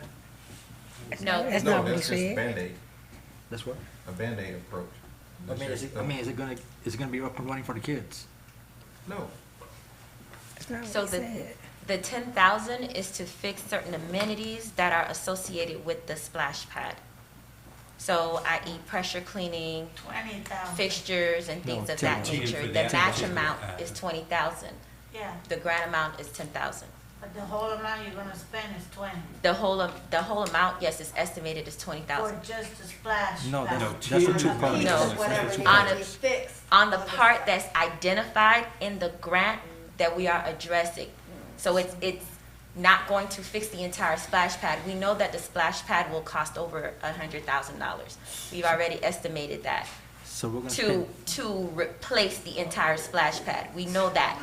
So the areas of the splash pad that we can address with the grant amount that has been identified in the grant is what we are going to use the grant dollars for. Well, we're gonna have $20,000 for the splash, for Commissioner's Park, and 20 for the No. other. No. Of work, Because they're yes. giving us 10, and the city has to give 10. Matching 10 So of total work. is 40,000, 20 and 20. Of work in total. So that is including parts, labor, so on and so forth. okay, so make So things that clear. makes the entire 20. So to be clear, we're spending 20 grand to clean the splash pad? It's not to clean it, it's to, $20,000 that we're gonna use towards money that we have towards fixing the splash pad. So we know it may cost us Okay, you- $317,000. Okay, But you- at least we have 10 of ours and 10 from Palm Beach County that we can apply for, whether it is a piece this big or whatever piece it is, we can use that money, and that'll alleviate some of that funds that we have to use. Okay, you just said that it's to fix it. It So- is to identify, To repair. to help, yes, to repair parts of the splash pad or areas within where the splash pad is located. It's identified in the grant. So is it gonna be up and running for the kids to enjoy? The splash pad will not be up and running with $20,000. No, we still So need when we It spend is 20,000, we 200 some can't do thousand nothing with to it. It is in addition to whatever we add to make any adjustments or repairs or replacements to the splash I pad. thought we agreed to do a splash pad. That splash pad, it's obsolete, it's never worked. And that would So be in we're doing addition 20 grand to. for Put nothing. money in it. Take Yeah, that what- 20, add it to whatever else, and let's put a brand new But splash pad. we will have that 20 to help with the cost of getting that Replacing new it. one. So if this it's is a about the new part- splash pad, not about Oh, the doing 20 anything grand's to the going existing. towards the It's money going for the forward. new So splash if it's pad. one piece that we need, or whether it's, Tell you for the past yeah. 30 minutes. So, yes, so the funds that we have been granted will go towards addressing specific areas of the splash pad. The new splash. It, whether we replace it, which means we get a new splash pad, or we repair it. It's quite obvious that we're moving towards replacing it. So those fund dollars will go towards, in addition to whatever we need to replace the splash pads and make whatever adjustments, beautification, anything that we need to do to bring that splash pad back into the community. Okay, the ARPA money, okay, is for parks. Why, instead of doing this and this and this, why don't we get Commissioner's Park? The kids don't have anywhere to go. Take that 100,000 or whatever it is for the splash pad and let's build it. Let's do something, something constructive, something that you could see, something that could be utilized. We are working at the leisure of the commission. So if the commission decides that they want to take, you all want to take 100,000, 200,000, whatever the designated amount Well, is, we need a quote, we need to know, we need to, those quotes were provided at the, what meeting was that, Carlos? Maybe about 4 meetings ago, if I'm not mistaken, with 3 different types of splash pads. I remember that. So they No, range no, no, from, No. What was told to us was, for these options, it'll cost this, but that person doesn't build it. It didn't have labor. Okay? So, the 25th meeting, I'll bring the surtax and suggestions and ARPA so we can get to spending the money and rebuilding this community. I will bring it forth. Okay? and can I have the guy that built the splash pad, can I have? Can we him get the here? Vortex guy to come in for that meeting? See if we can get that rep. Yes, I can. That's the rep, but who built it is what Commissioner Perez is after. Who was the contractor? That's who we want. We talked to him over there. Yeah, And I good have point. his contact. Good point. Well, if you give me his contact, I will do that. I have contacted the company, which is Vortex, and they're the ones who gave us the quotes of the equipment, where I presented, I don't know, a few meetings ago. And the quotes that were on there were not including installation, and we projected that the installation could be about 100,000 more of whatever the price was there. So Don't for they do installation. the installation, or they just supply the No, stuff? that you gotta Vortex, install? all Vortex does is they build the equipment, they build the system, and they have 2 recommendations of contractors that can install it. You give me the information of the contractor who installed it, I'll reach out to him, I'll have him here. Can the guy that put on Bergen speak? Yeah. But as, Put but, on the pool, while we spending $300,000 on splash pad, can we get a quote on a big swimming pool for the community? Instead of a splash pad, do a pool? No, in addition That's to- what it was supposed to be originally, but you know, somebody had a brain idea to do a splash pad and then, yeah. I mean, we can get quotes for a pool too. I mean, it's up to the commission on what they want to do with that location. Yeah, so we're going to bring back on the 25th all the items so the commission can pick. We have the quotes, have your 3, and then let's move forward with it. And we can choose and decide what we want to put there. Are there any additional questions? Hearing none, you ready for a vote? Yes, ma'am. Roll call, Madam Clerk. Vice Mayor Mervin, Yes. Commissioner Gonzalez, Yes. Commissioner Bolden, Yes. Commissioner Perez, Yes. Mayor Bab. Yes. Thank you, Madam Clerk. Thank you, Commissioner. Motion passed by unanimous vote. Now we move to our last and final resolution, which is Resolution 2022-49. Oh, 2 more because Yeah, we 2 had, more. Oh, to add on. you had to add on. 2022-49, a resolution of the City Commission of the City of Pahokee, Florida, authorizing the rental of certain marina sites pursuant to the agreement attached hereto as Exhibit A, providing for an effective date. Thank you, Madam City Clerk. City Manager, could you give us a brief explanation of this resolution? Yes, in the case of bringing back this leaseor for the marina, for the sake of time, we just want to do a agreement with Mr. Knoll. The City of Pahokee is the leasee/operator of the marina, campground, restaurant, and adjoining properties under a lease agreement with the state of Florida, who owns the property. In this case, the purpose of our contract that's on here is to go into a contract that will generate revenue for the city through renting the marina and its facilities for this event. I believe Mr. Knoll is trying to have this event November 19th, and we just want to go into an agreement, and at a later date, we will come back with more fee structure of options for not only this facility, but for the gym and other things that you guys have asked us to do. So for the sake of time, we would like to go in an agreement. The agreement is here look through page 143 through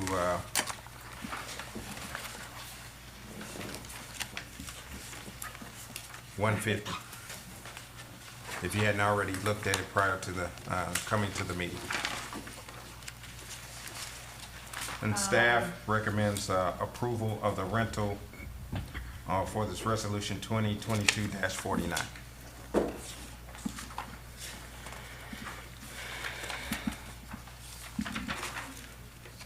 you running it too?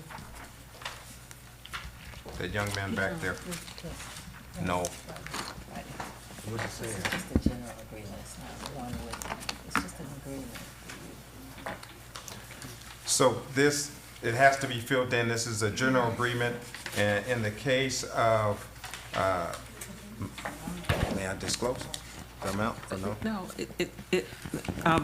through the mayor, this is just a general agreement for the space, the marina facility space, and it has to be filled in. And so that information would be filled in by staff in terms of the amount, but the agreement is what you all are approving for because you already have a facility use agreement that you've been kind of using for everything, including the marina. But what this will do is it will give a specific agreement that will be used for marina sites. So that's what this does. We already have one for the marina. You have one that you have a facility use agreement that you approved some time ago that you've been using for all sites, including the marina. But this is a marina specific agreement that the manager wanted to put forth. Okay.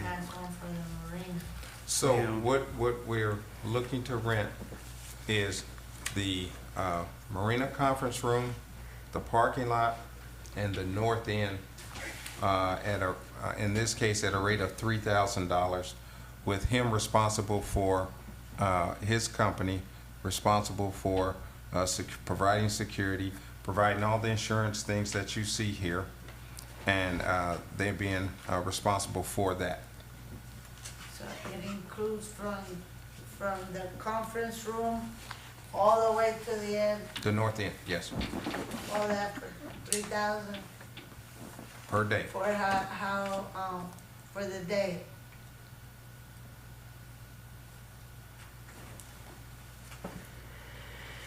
Unless you guys don't think it's fair.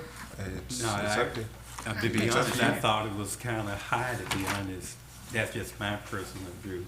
But if. But that's the only money we're gonna make in this deal. If they're agreeing with it, I'm fine with it, but I'm just saying, I just. $3,000, you're gonna have a heap load of people trying to rent all that space.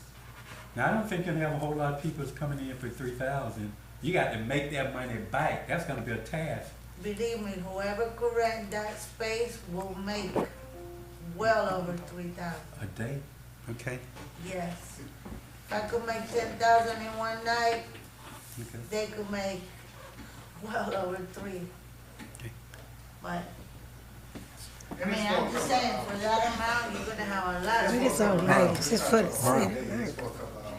Yeah, I know, but he's saying the rate is for the day. Let him come up. Mayor, is it okay? Yeah, he can come up. I mean, if you. And Mr. Noel can come up. The bill? How y'all doing? Good. Hi. Everybody good? It's for a couple of hours. It's a biking car show. To come up there, I'm taking the hit. $3,000. I don't know if I'm gonna make $3,000. It's the first year. Anything in this first year is growing. Right? How are you gonna make the money? How do you make the money on that? We don't know if I'm gonna make my money. I mean, but how, when you do a show What like that, events how you do gonna you be make the putting money? on? It's an adventure for me. It's bringing money to the city. I know, you've done this before, according to what you're saying. Yes.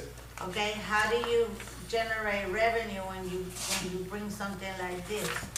Oh, Do they pay you for They the gotta pay to entry? come up to the, pay to come on the hill. For the entry and Yes. the vendors too? If there's vendors, so you're in charge of the whole thing. I'm in charge of everything. You're not gonna be out of pocket, I guarantee you. You're not. I mean, I'm not saying anything, I'm just saying,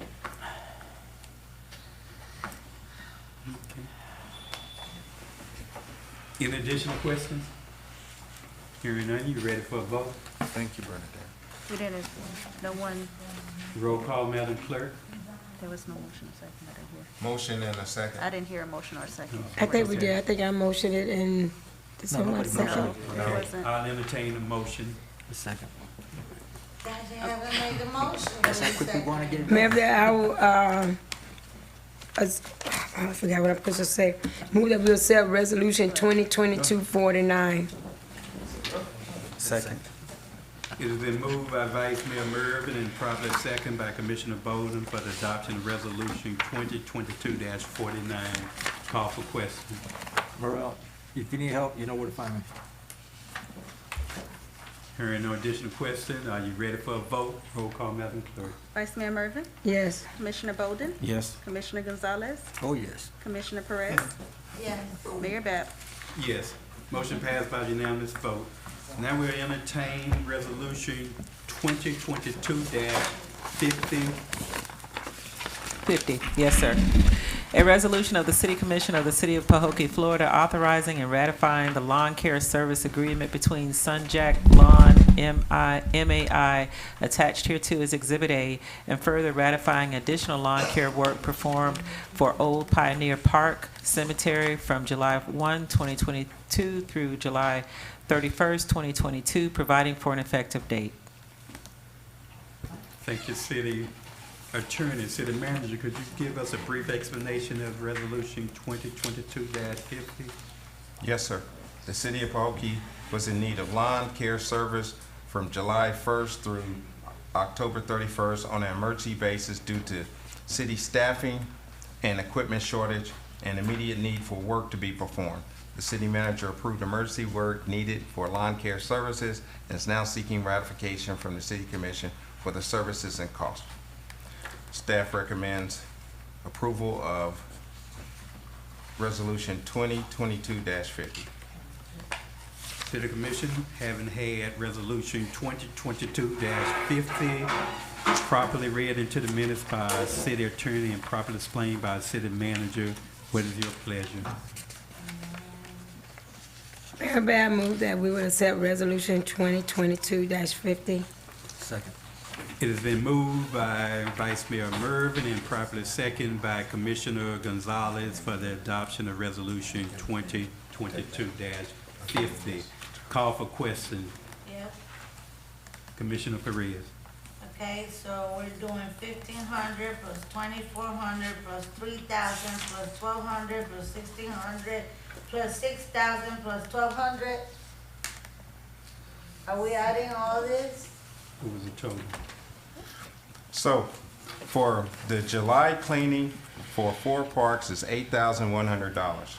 For the monthly cleaning or mowing and picking up and all those things from August, September, October, it's $9,400 times 3 months is $28,200 for a total of $36,300. Whoa, why you didn't tell me? I would have gone and done that. Yeah, was this bidder, was this quota? I mean, that's a lot of money. So we piggybacked on Pahokee Housing Authority because they had worked their contract originally with them. Okay, so we got here from August 1st to October 31st, the monthly cost. So what was the Marina campground, $6,000? What did they do to the Marina campground? Just mow the grass? Every week. While we've had equipment down and while we've been trying to do other things, it was cheaper to do this contract than to hire labor. So the total cost is how much you said? So this covers over 2 fiscal years. So you got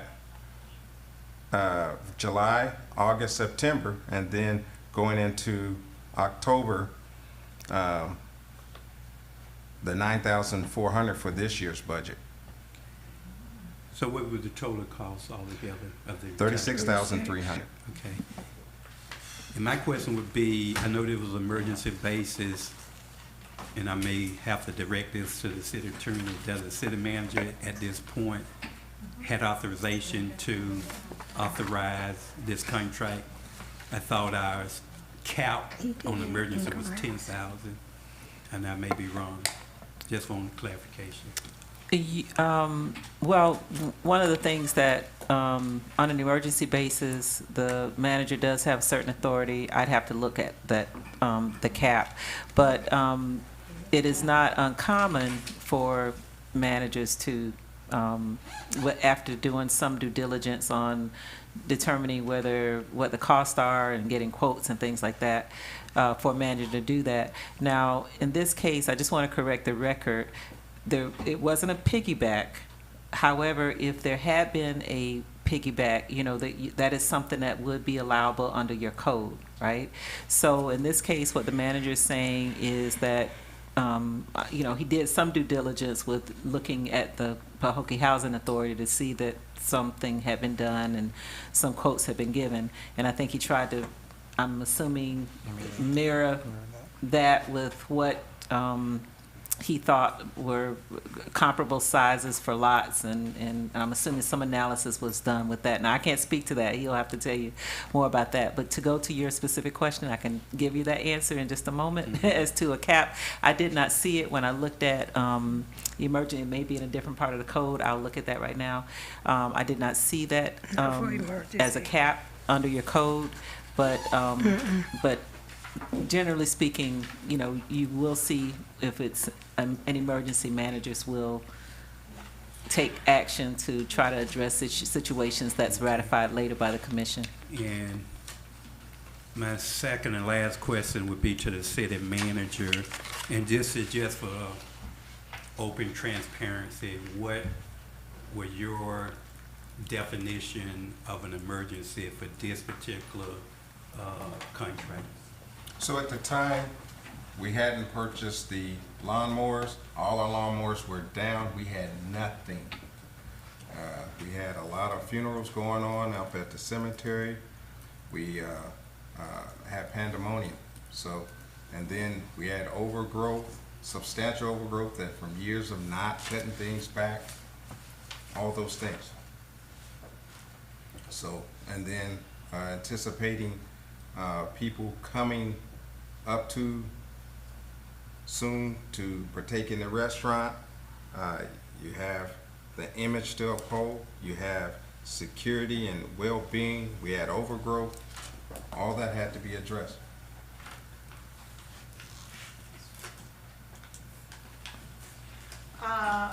Okay, so you make sure you piggyback, and the attorney said it's not a piggyback. So you just call the housing authority and say, how much do you pay for this and that? And No, Ms. Harvey sent me their whole packet, so I have that. And this is the same people that do their loan? Yes. Okay, so next time, I mean, for me personally, I would like, when you do quotes and you pick a quote, I would like to see the 3 quotes included in the agenda, so we could see who quoted and how much, and actually the bill, the invoice from this company stating what they did and how much they charged.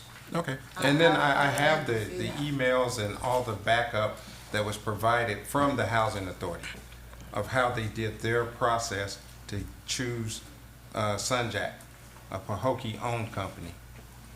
Well, that's Pahokee, that's the housing authority, that's another can of worms, but, you know, I like to see it. I like to see the actual invoice on anything that you bring in front of us. It saves us from having to ask for the records, for public records. Me, myself, I like to look at it. Okay. And Mr. Mayor? Yes, ma'am. Okay, I stand corrected. It is a purchase limitation for the city manager that it should not exceed $10,000 without approval of the city commission.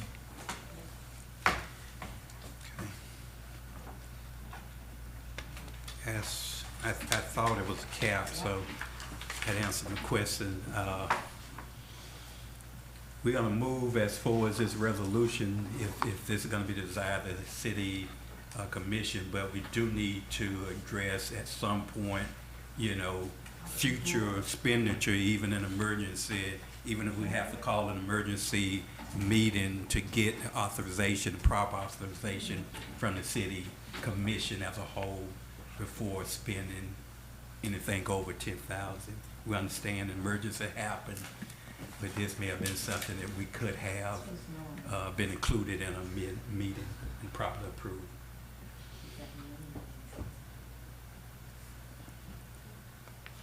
So we going into a Yeah, but, you know, unthreatened that's true. I territory. understand there is a cap on what we do, but at the time, if you can remember, there were, if you rode through the city and even you got the complaints from your city, your residents, it was a lot of complaints in the residents of the overgrown stuff on Bacon Point, the parks, where it was, I know the cemetery, when we walked out there, the grass was high, and I understand what you were saying. No, I'm not even questioning that, and that's why I asked him what did he classify as emergency, and he properly explained that, so I understand that, but he has a obligation and responsibility Exactly. not to exceed a certain amount. Exactly, I agree. I'm agreeing to that. Emergency expenditure, so I'm just saying in the future, we just want to make sure that that's done in a proper manner, and that's our responsibility as commissioner to make sure it occurred. Any additional questions? What can be done about it now? It's after the fact. No, that may be a legal question. I don't know if anything. I mean, you could recommend your city manager for it. You can, I don't know, put something in his file saying that this is not an acceptable practice and this is the correction for in the future. It's up to what the commission want to do, if we want to do it. But the bill should and need to be paid, but I certainly don't want it to occur again. That's my concern. That's my main concern. Mine too.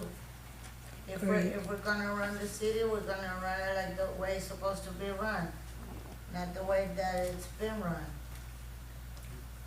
And he's told me more than once that he wants to do things right and transparent, and did you not know that there was a cap, Mr. Lucas? Were you not aware of it? I know that you knew. I'm asking. Each month is under $10,000, but collectively, it's $36,000. I still stayed under what I was authorized to do. Doesn't count. But you're coming for approval now for the 36, not for the 10 at a time. I mean, if you would have asked us $10,000 a month, maybe, you know, we would have said, okay, but we need to find another solution. When did we get the equipment? Because we're doing October, don't we have the equipment already? So why are we doing another month with them? Because we're shorthanded with staff and a lot of need is necessary. Okay, so for me to go out and hire 4 people, I'm more or less paying another $20,000 a month more just for that help, just to have to train and do all those things. Whereas this freed us up to help the staff to do the things you're beginning to see. This tree pruning, to see that the buildings are being power washed. The staff is beginning to do things to resurrect and restore property that we own. Maintenance of the property has been poor for the last probably 4 or 5 years. You mean to tell me you don't see a difference around your town? Is this a landscaping company? It's a mowing lawn service company. And they do pressure washing too? No, you asked me what is it doing? How is it helping? It's freeing up our workers, our small crew, to do other things other than mowing. We can, at this point, the lawnmowers came in, within the last 2 weeks? 3 weeks? How long we've had the lawnmowers? So,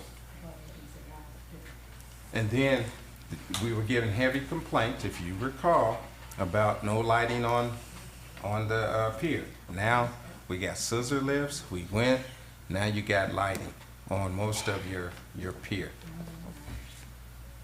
I know, those lights were just there for pictures. None of them were actually connected. Because I walked that thing and I got video of everything. And all of those things were exposed.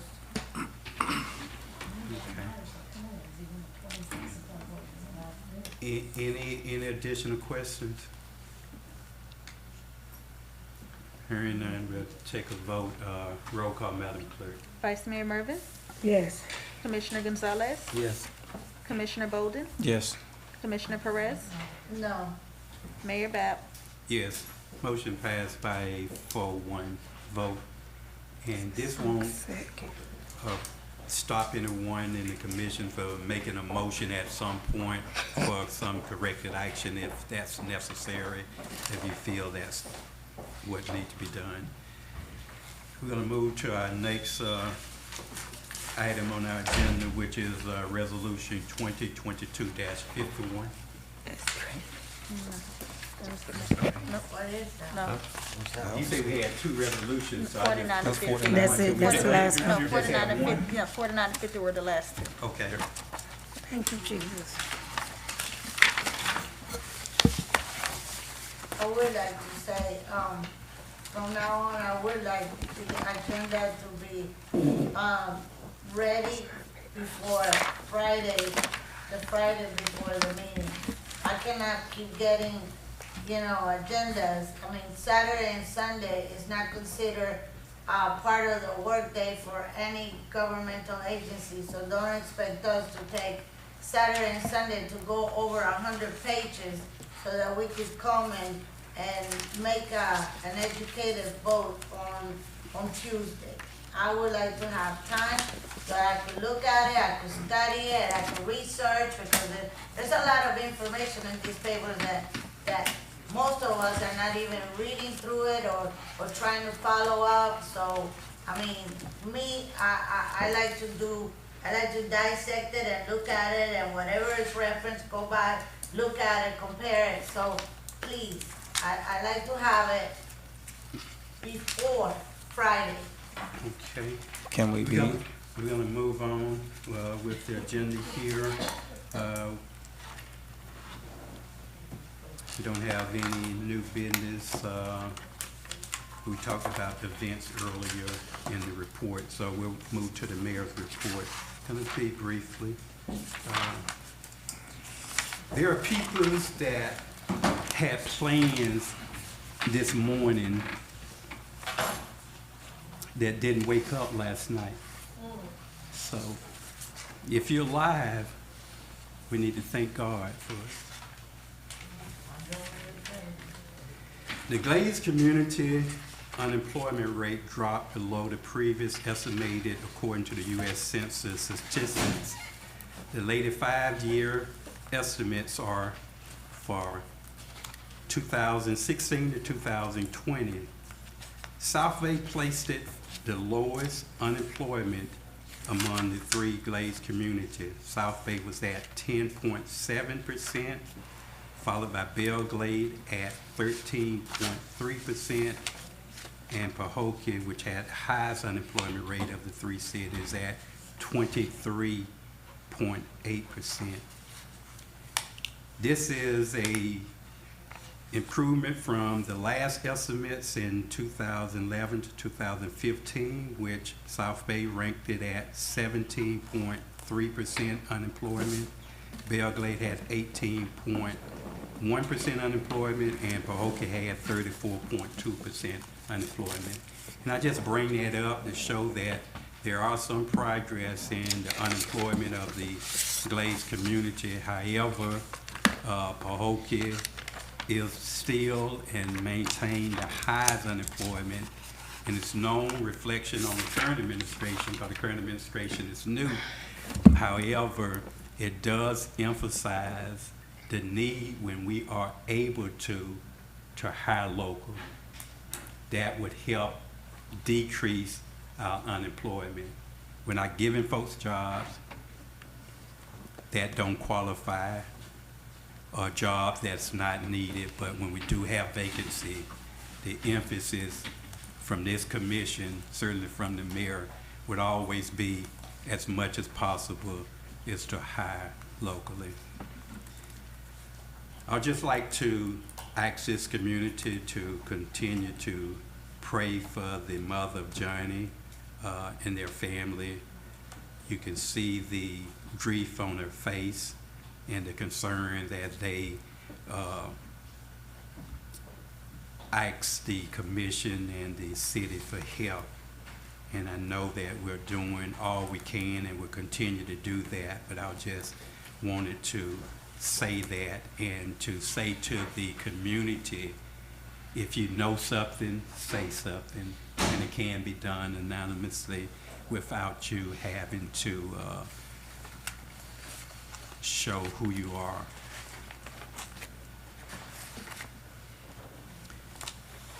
The city manager, the mayor, the commission, and the general public was invited today to a open house property that was renovated on 354 Ryan Avenue.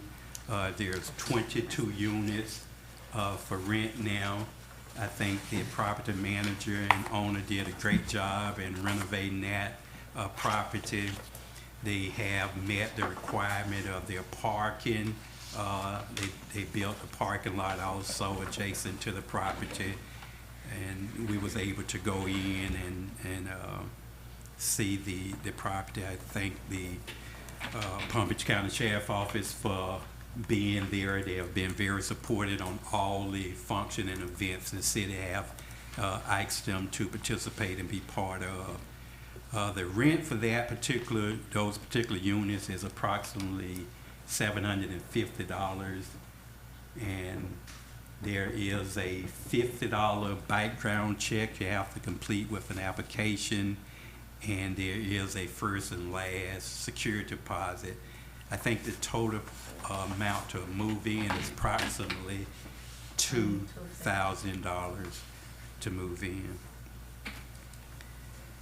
On Saturday, October the 8th, the city of Pahokee held an official dedication and official unveiling of the sign, the scoreboard, honoring Ricky Jackson, who's a Hall of Fame and have contributed to our community currently and in the past.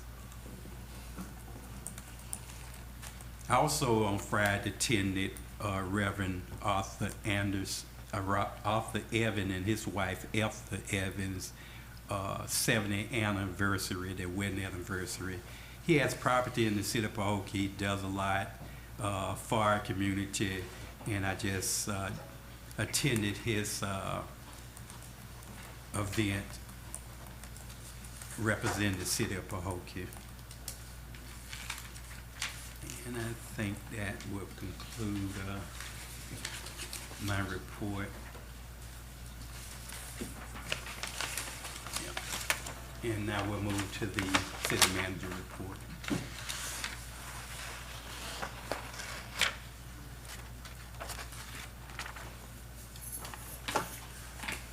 Thank you, Mayor. So, status report on outstanding items. So, city audits. We completed 2019-20 audit. So we're gonna start the fiscal year 2021 audit on December 5th to run 6 to 8 weeks. Once that's completed, we will start on the audit for the 2021-22 year, which will bring the city current on all its audits. Quick question, when will we get a report on the 2019-20 audit that was completed? It was, I want to say it was done somewhere in April or May. I'll double check and just resend it. Yeah, on top of that, they normally come to the commission meeting to give us a overview of that report, so we had He did it on Zoom. He did? No, he came. Oh, The okay. auditor came. Well, he was on Zoom one time, remember, Okay, I we missed him, remember. and then, Mr. Thompson, but he came, Rod came. Okay.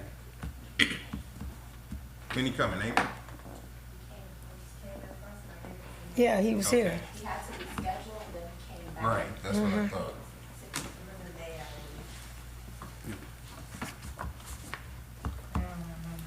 Okay. Good. But I can get you the findings if you need it, sir. Also, it's on the website under finance.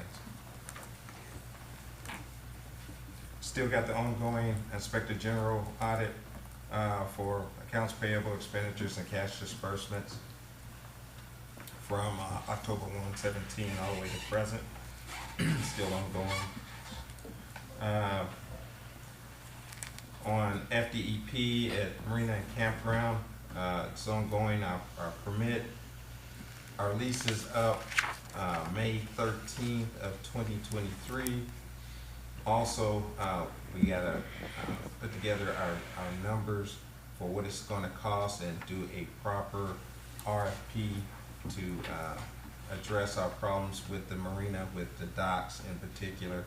Also, when you walk across the pier, what's the metal things called, Carlos? The grapes, because they're beginning to rust, so we're gonna need to replace all the crates. There's probably 4 or 5 of them across the pier. The beginning, you know, if you stand on them or look, it's not a comfortable feeling, so we need to address those things. ARPA update will be at the next commission meeting, October 25th. You guys said you want to deal with the surtax as well, so we can do that. Ms. Boulay Washington updated you guys on the city projects. I want to bring forth a ratification of emergency repairs due to COVID prevention, routine maintenance, and trip hazard for City Hall, Marina, Campground Complex, Parks and Rec Sports Complex at the next commission meeting. Staff and contractors are currently working on repairs around the sports complex here, the Muck Tavern, not in the tavern, but around areas where we got like the, for example, we got all that sand and all those things. How do we address that, or do some kind of partnership with the new tenants there? We need to work out some things.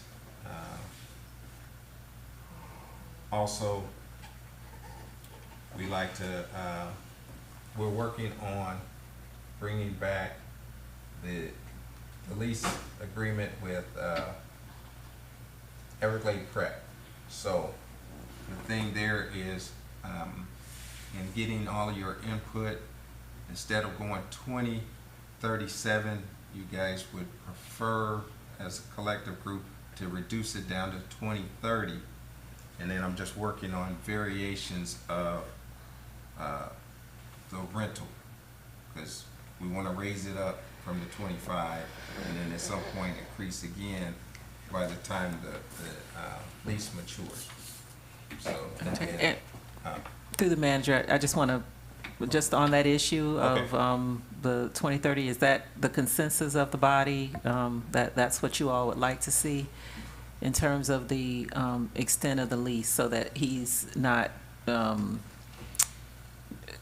he's not guessing that, and that's something that's actually on the record that you all have agreed to. They requested a 10-year extension? Yeah, through 2037. Right, and you're proposing a 5 Reduce it to 2030 so that it's only 8 years more of an extension. 8 years, and they asked 10. No, they asked more. If you go from now to 2037, what's the math? What is the extension that they're asking for? 10. 10. And but what is the So extension I date would now? What is the date was on the 20 what? Expiration of the contract, what is the date of the expiration? It was, it's 20, I want to say 2027. 2027. Yeah. So why are we extending it now? We're only in 2023. Why are we doing it now? That's them I'm just saying, they were asking. And my thought is, if they asking for an additional 10 years extension, I wouldn't be no more comfortable going maybe additional 5 years. It's not okay. Versus what you're saying, we're planning on extending it additional 8 years? Yeah, from where it's at now. Right. If we went to 2030, would be 8 years. Yeah. But if we looked at what they're asking, they wanted it, so that would be like another that would be 17 years. The only way I would probably go with that longer extension is there are some gradual increases in that contract each of those years, or every other year. I believe they are trying to really get locked into a low contract for a long period, extended period of time, and we're not really comfortable with that. So I'm not opposed to the extension, but just the length of the extension, and then make sure that whatever our contract calls for, it calls for some increases in the years, in those extended years. That just was my input and opinion. So in other words, we're not talking about what the body of the contract. We only talking about the extension, is what you're saying now, because they're asking for different stuff even in the body of the contract. Extension of it per year. So right now we have 2,500, and they were trying to get that for 17 more years. So that answers But their contract says that they have an increase every so many years that we were not exercising. Correct. Okay, Correct. because And then we lost money there because we didn't exercise our increase. For years. So he owes money? Yeah. No, they don't owe it now. Since we missed out on it. You didn't act on it. But just doing a start over from now, we can ask for that increase to kick in 22 or 23 to say, Exactly. now we want it to be here, the sliding scale, and I will work with Ms. Bernadette and see what staff can do, and then what she says legally we can or can't do. So. Well, I mean, The thing you can is, agree, whatever you agree to do is what you do. the thing is with, you know, firms like that, they don't wait till a year before the lease expires to work on the lease. They have a department that's all they do. And if you take in consideration all the leases that they have and the different projects, it's not unusual for them to come 5 years prior and try to work on something like this, especially because they are a school and they have all this other accreditation and paperwork and things that, you know, they're not gonna wait and then, okay, well, we couldn't work on the contract, so now what do we do? You know, they are a school. So the 5 years that they're trying to do it now, I mean, they have their thing, all we have to do, we agree, but it's that increase of so much every year, you know, just like the old contract that we failed to exercise the increase or be diligent about it. How much did we figure out that the city lost? Well, I didn't look at it from a lost revenue, but I can calculate and do a matrix for you. I mean, the paperwork that I gave you, when I figured. I didn't bring it, but. Can't really pick that out, 'cause that's been years ago. That's been over And 15, through the 20 mayor, years ago. But the increases from what we were supposed to. It's like every 5 years. Just the increase alone, I added it up, and I brought it to his attention. I said, look, this is what is this year. Every time is a different amount that we should have been charging. You had a comment? Yes, the city does not have to take the position that it waived its right to pursue the funds. That doesn't have to be the city's position. I mean, if you all want to renegotiate and you know, propose that as a part of the negotiations, the city could do that. So I just don't want you to think that, you know, we're forever barred from doing it because you didn't request it. If it's contractual, it's contractual.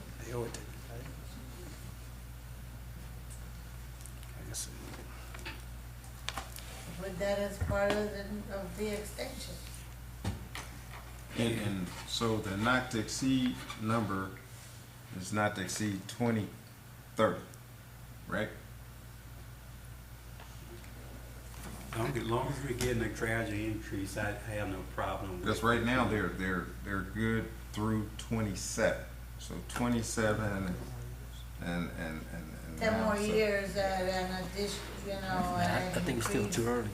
I think we need to raise the rent and rewrite the contract. Yes.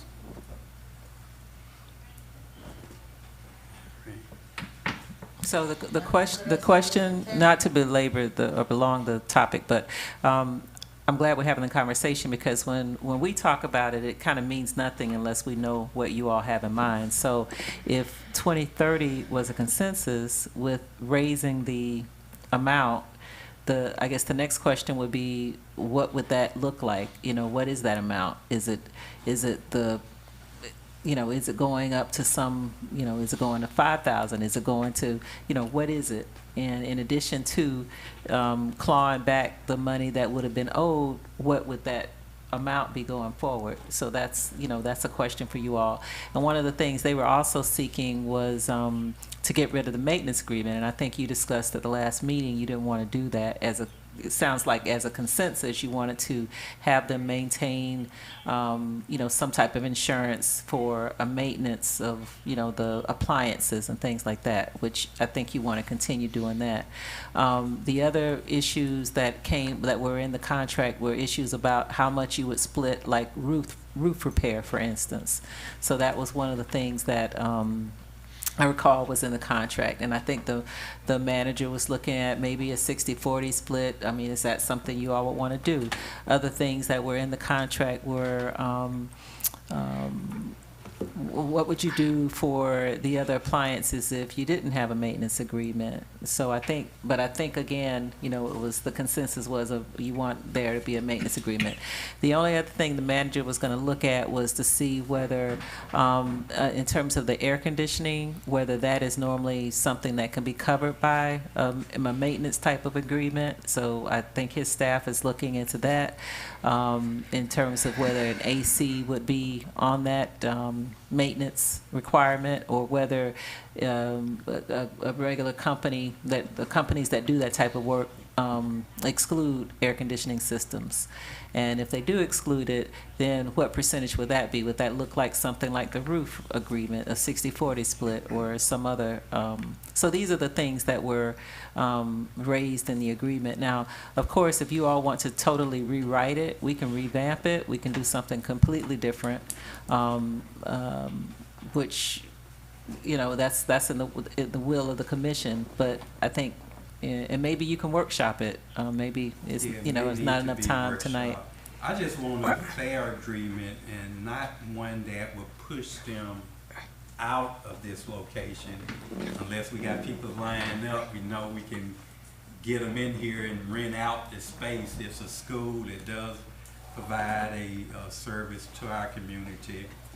Even some of the athletes that play at Pahokee go to school here. So we benefit, but we just want to be fair. We want a mutual fair agreement, one that does have some increase in the rent, but not to a point where they begin looking to exit out of this building. We just want to be cautious. If I done this, just me, if I had to say if we were, I will say we can do, this just me, $5,000 and with them continue the maintenance, or $10,000 and we take on the maintenance. That's just me.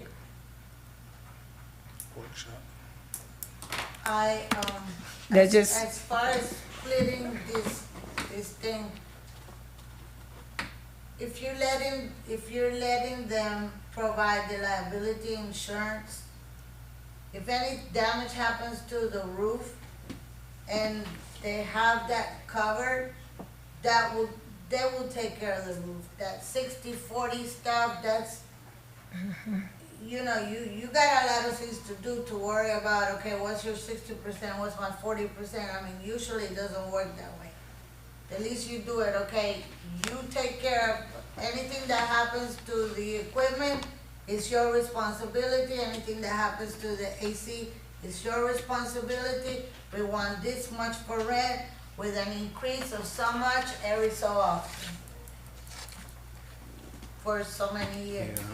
That's usually the way it works. I think we can sit down and just schedule a workshop and kind of air some of this out, because I look at it as if you're leasing a building, really a lot of times you're responsible for a roofing or even the appliances in here. So to have a split, that's helping us some, is sharing the cost of that. And again, we talked about the 5,000. If you look at 5,000, that may be a okay cost for rental, but that's 100% of what they're paying now. They're currently paying $2,500. I don't think that's a fair increase. It's too gradual, too quick. That's 100% increase on your rent. Just take this for consideration. If you was renting a building and someone, whether the partner or whatever, and someone's now gonna charge you the following year twice as much as what you were currently paying, you wouldn't think that was a little study and graduate, I think that's my You part. can't increase that much. That's what I'm saying. Legally, I think it's just too much of an Palm County increase. just- Yeah, what is the percentage here in the state of Florida for rent, to go up on rent? I'm sorry, I didn't hear you. There's a law that just passed that is it a law that just passed? What's the percentage you can have? That you're allowed to go up on a rent? I think that's residential. It's just residential? I think so, but Oh, I can okay. look into it. Okay.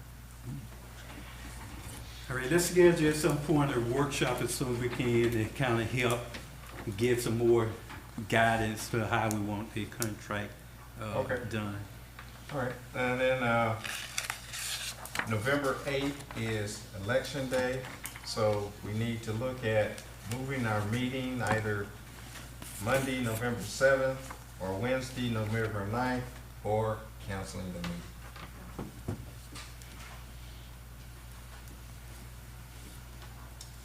It's fine with me, either Monday or Wednesday. I would agree. I would like to have a meeting, especially if we got things on the agenda. These agenda have been pretty lengthy, so that means there's a lot of work coming in that need to be addressed. So, Okay. yeah, I agree with either Monday or Wednesday too. That's just Same thing. Monday or Wednesday? Monday or Wednesday, you choose. We'll let you choose. It's okay with you too? All right, Wednesday, November 9th. Friday. Oh, no, that's church day. Yeah, Never do mind. it Monday. Do it Monday? Okay. All right, So it's Monday, yes, November 7th. That's not gonna conflict with anybody, is it, that you know? It doesn't conflict with any other cities, does it? Not that I can think of right now. Okay, we'll confirm that. And then, just so you know, the upcoming events, on the back page there, you'll see, we got Community Bingo Night coming up this Thursday, the 13th, from 5:30 to 7:30 over at the Marina Conference Room. The Hispanic Heritage Month Business Forum, which is October 18th, 5:30 to 7:30 at the Marina Conference Room. Fall Festival Parks and Rec over at 360 East Main Street. You got the parking lot, where we have activities from, this is on October 31st from 5:30 to 9 p.m. And Pahokee Homecoming is coming up October, I guess that's the 20th is the homecoming at 2 p.m. And then Veterans Day, which is November 11th. And City Hall will be closed on that day. That concludes my, okay, sorry. Sorry to interrupt. In reference to the homecoming, are we gonna have a homecoming parade?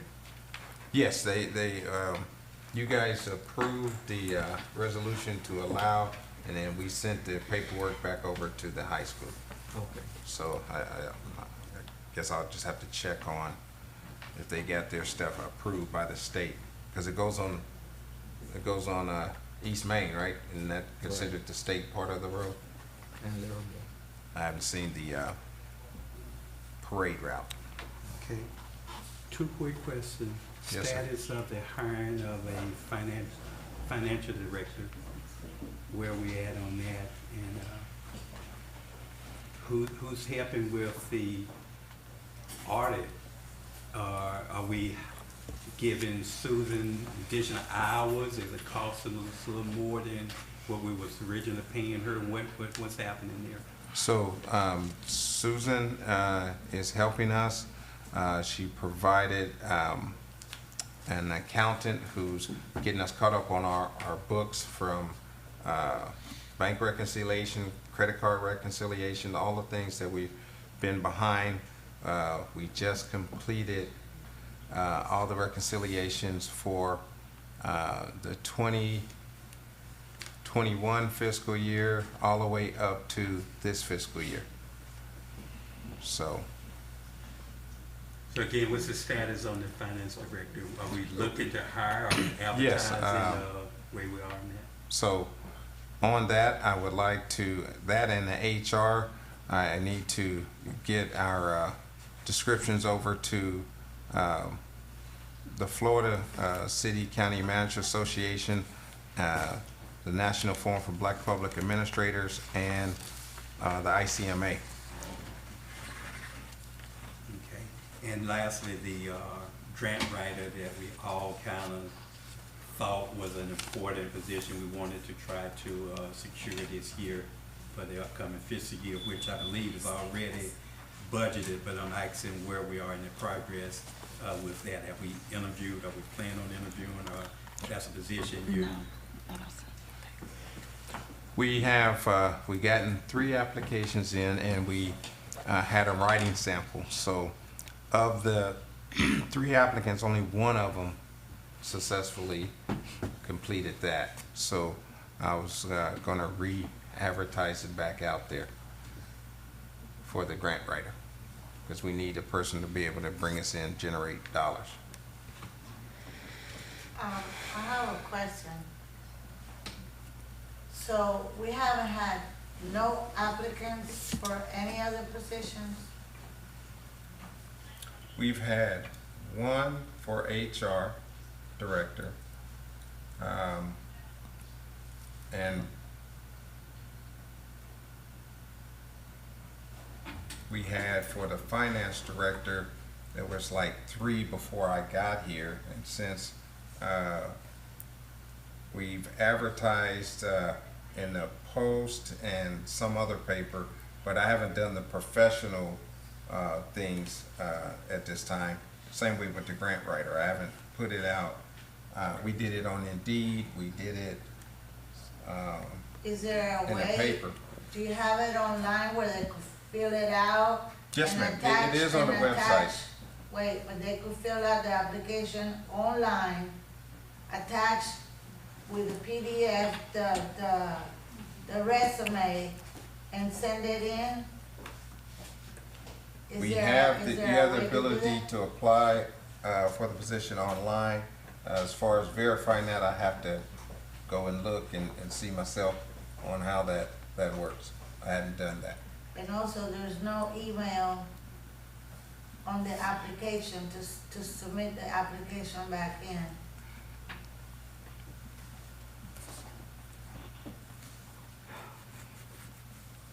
And what's the status with the one that applied?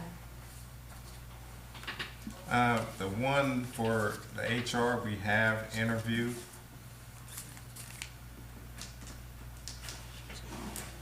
And what's the status? I can't speak on personnel issues. She been hired, not hired, or you still looking? Still open. Okay. And my last suggestion would be too, because I've received a complaint here and there, that when we do interview, at some point, we want to at least send out some type of a written letter to those applicants saying that, you know, we thank you for your interview, however it's going to be stated. I heard some that say they applied for a position and haven't heard anything from the city, and that's just, we can do a little better than that. Send a notice, we receipt of your application, the team reviewed, so that they know that at least that you got it. And another thing, I was still not answering the phone at City Hall. I've had complaints that they call City Hall and nobody's answering. Not zero, none of the departments. When I haven't received any complaints that people are always in the lobby and the phone's always ringing and we're answering them. I'll allow you just a quick comment. My name is Evan McPherson. I'm just going to address the elephant in the room. I applied for the HR position over a month ago, and I haven't heard anything back on it. And I feel like I'm getting the runaround. I'm just going to address the elephant in the room.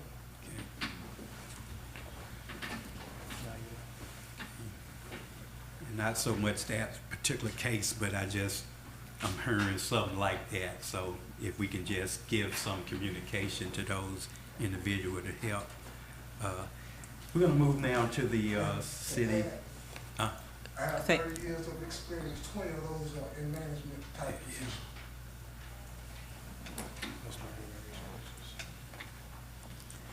City Attorney report. Thank you, Mr. Mayor. Couple things. I wanted to let you all know that there is a requirement by law that you have at least 4 hours of ethics training each year. I know some of you have gone to the Florida League of Cities meetings and other meetings, and you've gotten training that way. If you find, and there's also, I'm assuming that the city has some type of verification where you all sign that you did your, hours every year. So if you find that you're short in hours, I'm happy to do some training. We can also have someone come in from the Commission on Ethics locally, whatever your pleasure is. But if you, I'm happy to work with you, in other words, to make sure that you meet your 4 hours a year. In addition to that, I just wanted to let you all know that in your code of ordinances, it speaks to, and I just want to make sure we're all clear with the numbers. It speaks to not the manager not exceeding $10,000 if it's a non-emergency type issue, but for emergencies he can go up to $15,000, but it has to be ratified by the commission at a later time when it's as early as practicable, I guess. And then finally, I also wanted to let you all know that someone raised earlier in the meeting saying that through Congress you can get certain grants, and I'm not sure if he was talking about this particular for the cameras, security cameras. And so some congressional representatives are working with their local cities to help get some grants that are available through, at the federal government level. The only catch to that is you will have to maintain that going forward. So maybe you get that grant the first year or two, you still have to maintain that, and you want to keep up that same funding level under the new law. So, it's kind of a catch-22, but you may want to talk to your congresswoman and see whether she can work with the city to make those grants available. And there's also sharpshooter grants as well. I don't know if I'm calling it the right thing, but when there's shots fired, you can identify where the shots are coming from, and there's some grant money that's available for that as well. So. So City Attorney, if you could follow up and see where we are, and maybe the city clerk can do that, but where we are on our charter review process. I know it's every 5 years. I don't think we're going to have one in the last 5 years, but I just want to make sure we are in compliance with that. It's part of our charter that we're required to have a charter review every 5 years. So. Yes, Mr. Mayor. I believe Ms. Warner has some information on that. I don't think you've exceeded it yet, according to my conversation with her, but I will revisit that with Ms. Warner and I guess in terms of workshops, you probably need a calendar, because I've heard a lot of different things that you all want to workshop, and so maybe some analysis can be done with what's most important, and maybe we can, do something 30 minutes earlier, an hour earlier than the meeting, and try to get some of those things knocked out that you want to workshop. With charter review being one of them. But for that in particular, if you need it, I guess it's just a matter of reestablishing the commission before you run. I think you still have time, maybe not much time, but reestablishing the commission, and we can bring back some legislation to do that before the time expires. But your 5 years, as of when I talked to Ms. Warner about it, had not expired then. Okay. Yeah. Ray, we'll now move to commissioner comments. If we could be brief, it would be helpful. And we'll start with Vice Mayor Mervin and work ourselves. Mayor Bab, I'll be brief. I just have three things. First of all, the Muck Tavern is having a hiring event tomorrow. So to help with some of the unemployment rate you just mentioned for Pahokee, they're having a Muck Tavern hiring event tomorrow from 10 to 2. and that would be located up on the deck at the Muck Tavern. Also, just a question, maybe Ms. Boulay or the city manager. In the events that you never mentioned anything about the Christmas event. So have you heard back from Chamber? Are they doing the Christmas event? Have you heard anything back from them? I have not heard back from the chamber. We can't engage with the chamber. So Mayor Bab, on that note, we know we're now already in October, and I would like to put forth a motion that with the Christmas parade, that we would turn that over to the Centennial Committee so they can start planning now for the Christmas parade. That's one of mine. That's a motion. To the chamber? You spoke in the last meeting. How long ago was that? We asked, but the chamber was here and never mentioned it. So this is a motion, Mayor Bab, that I put on the floor. Is there a second? I'll second that. It has been moved by Vice Mayor Mervin and properly seconded by Commissioner Bowden that we have our Centennial Committee oversee the Christmas parade this year. Call for questions. All I can say is that try to get in touch with the chamber. Don't jump the gun on this because we don't know what's going on their part. Just to double check with them, because I know there's bad vibes everywhere, but let's just be clear. Just speak with them directly, see what's going on. Well, I don't think we jump into any conclusion. I think they asked the chamber last meeting, they asked her where, and she looked at them like they were talking Spanish. So we already on October the 11th, and the event, and they'll give them this enough time to plan the event. So it's a motion. You vote it up, vote it down. But that's my motion, that we give to the Centennial Committee and let them go ahead and let's get the parade, the Christmas parade going. And I'll say this doesn't mean that they still can't get involved. It's just, we're not gonna wait forever for them to do something. We're gonna get started. Say, for example, they want to do something. They want to do the parade, then they can't have a parade, they can't do an event because the committee's already doing it. What prevents us from working together? Well, if you let the event, if you let the committee do it, exactly. Where have you been? So we can partner with them if they want, but if they're not there to do it, we'll move forward. That's what I'm saying. If you vote right now, you're giving the okay for the committee to take over 100%. If you vote right now. You want the committee to take over 100%? I would like the committee, and then if they want to partner with Centennial, that would be great. But right now, let the Centennial spearhead the Christmas parade with the help of any entity that would like to help with it. It's the city's parade. Right. You know, they were asked at the last meeting, would they do the Christmas parade? They never gave an answer. That's been 2 weeks ago. I have another question. How has the Christmas parade been for the past few years? It's been amazing.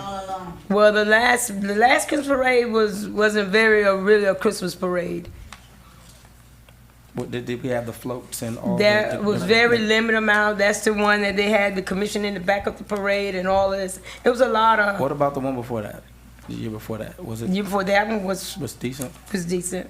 Right. Okay. That was before the committee. Okay. Well, that's my motion, Mayor. Okay, it's been moved and second. Any additional questions? Hearing none, you ready for a vote? Roll call, Madam Clerk. Vice Mayor Mervin? Yes. Commissioner Bowden? Yes. Commissioner Gonzalez? No. Commissioner Perez? No. Mayor Bab? Yes. Motion passed by a 3-2 vote. Mayor, my next, I said the Mook Tavern. My last thing I have on here, and I thank for bringing up the Ricky Jackson dedication of the sign. So my next motion would be that we will go ahead and honor the naming of the city football field after the only Hall of Fame we have here in the Palm Beach County after Ricky Jackson. That's a motion. So you're making a motion to call it Ricky Jackson? I would like Ricky Jackson football field. I don't know how you name it, but. I thought it was already named that. Is it already named? No, the field itself was not named. Where was named after them then? No, it was a sign there, but it was not on record name. No, I'm saying, because before the school board, from my knowledge. But it's not on record, it's not on record or an ordinance name. Oh, it was given, but it wasn't voted, it was just agreed.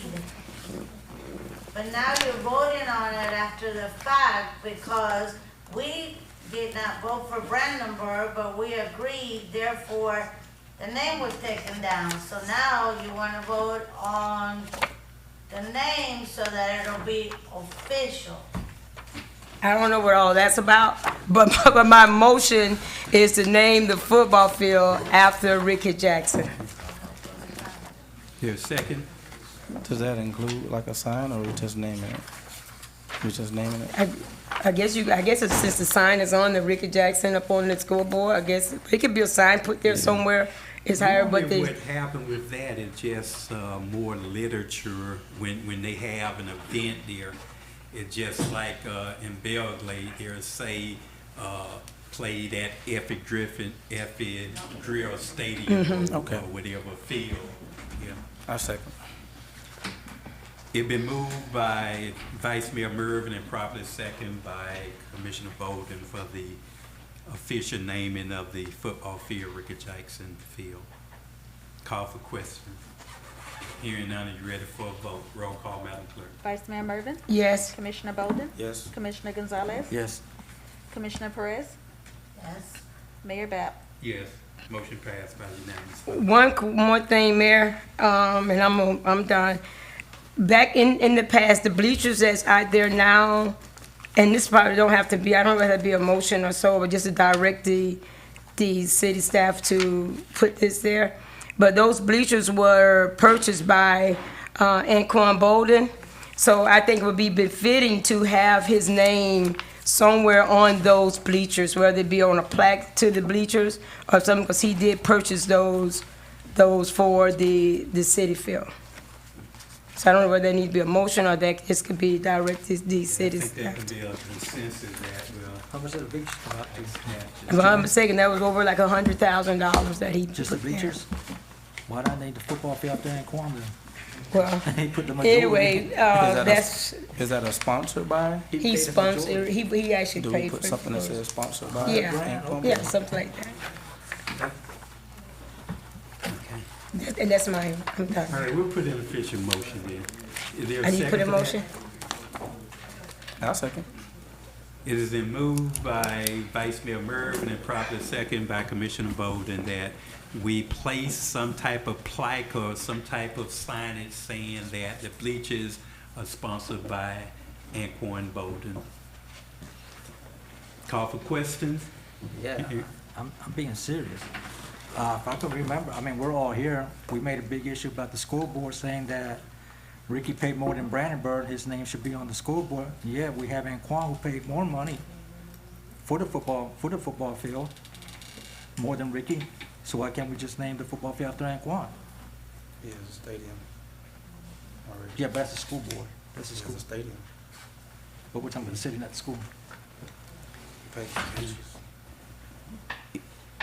You're not gonna win, Johnny, you're not gonna win, you're not gonna win. Let's move it in. Give it to Ricky Jackson, that's who they want. Hearing no additional questions, are you ready for a vote? Roll call, Madam Clerk. Vice Mayor Mervin? Yes. Commissioner Bolden? Yes. Commissioner Gonzalez? Yes. Commissioner Perez? Yes. Mayor Bab? Yes. Vote passed by unanimous vote. I'm done.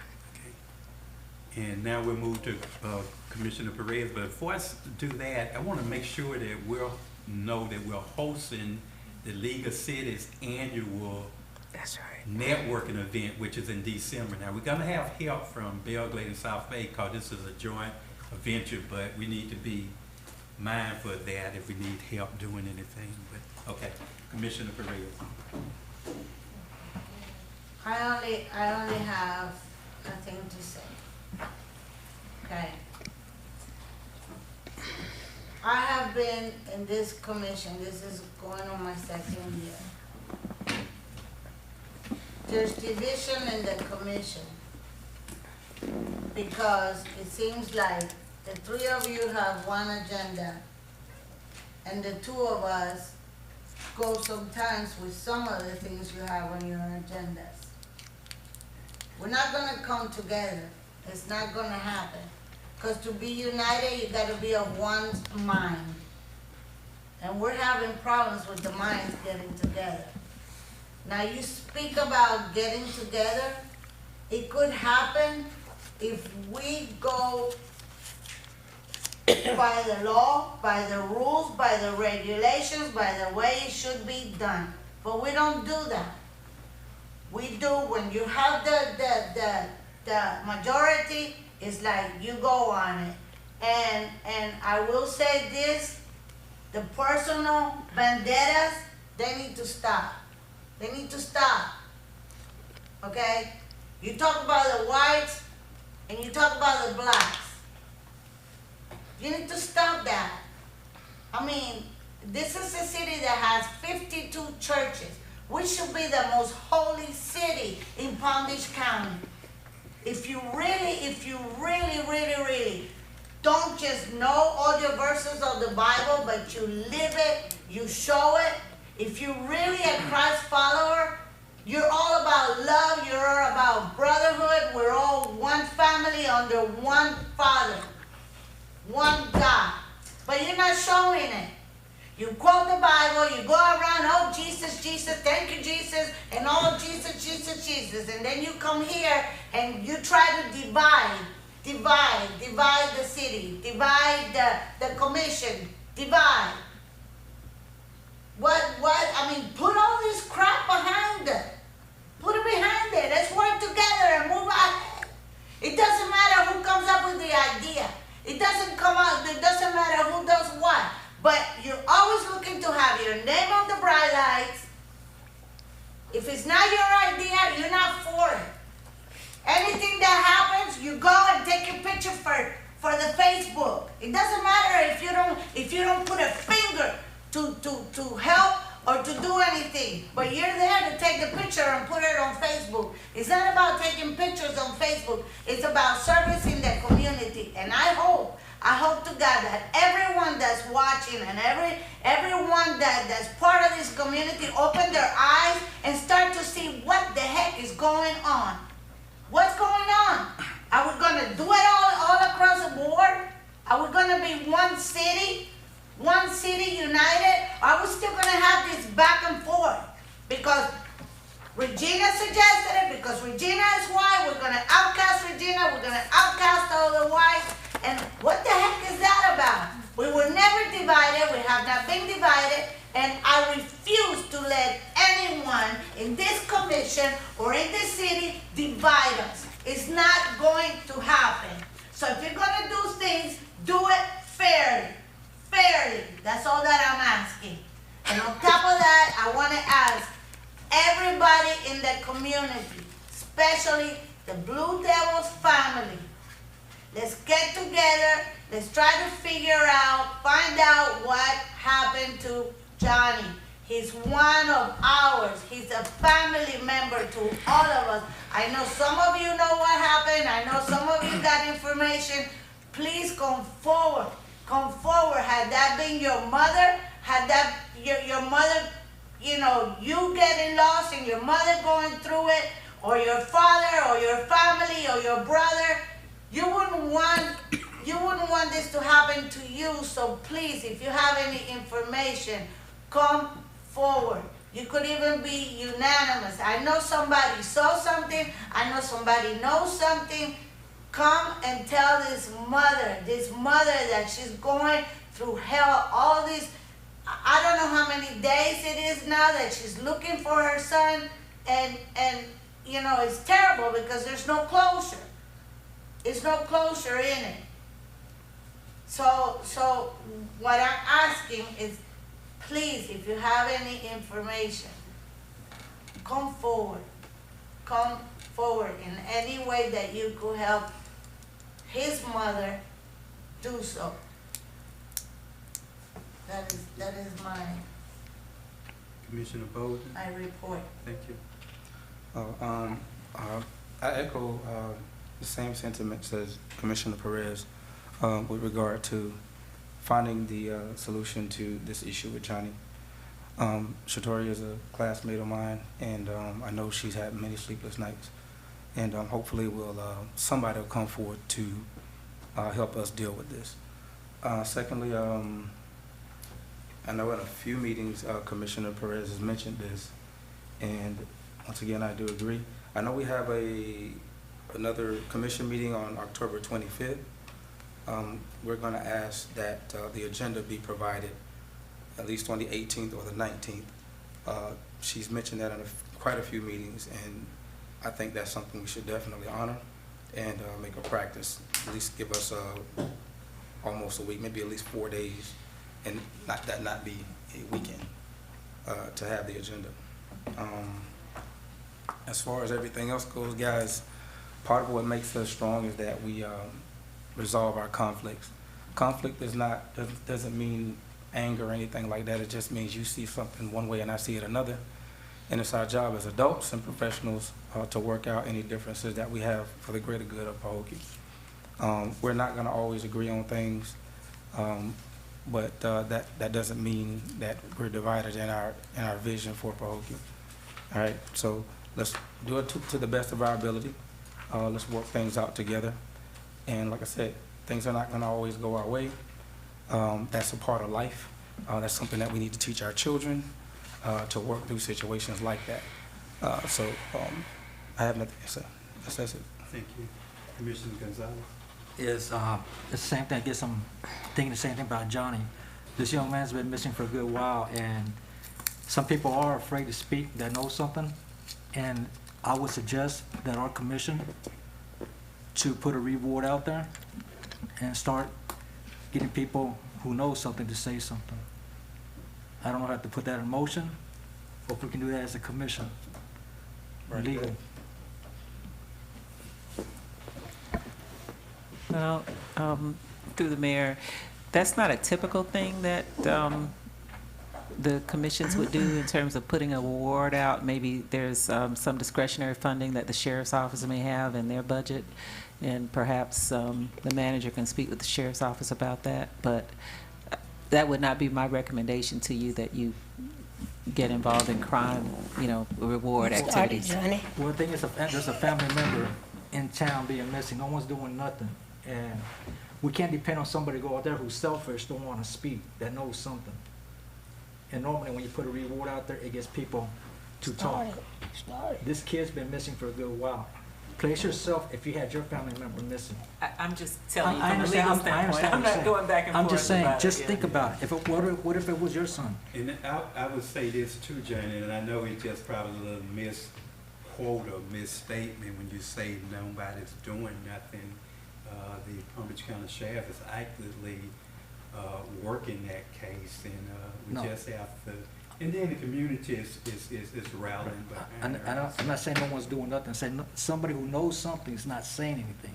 Can't make them talk. And they need to step up. If you're friends with the guy, you know something happened to the guy or where the guy's at, be a true friend. Say where he's at. Let somebody know something. Somebody out there knows something. We're a small community. Somebody knows something. This has got to stop.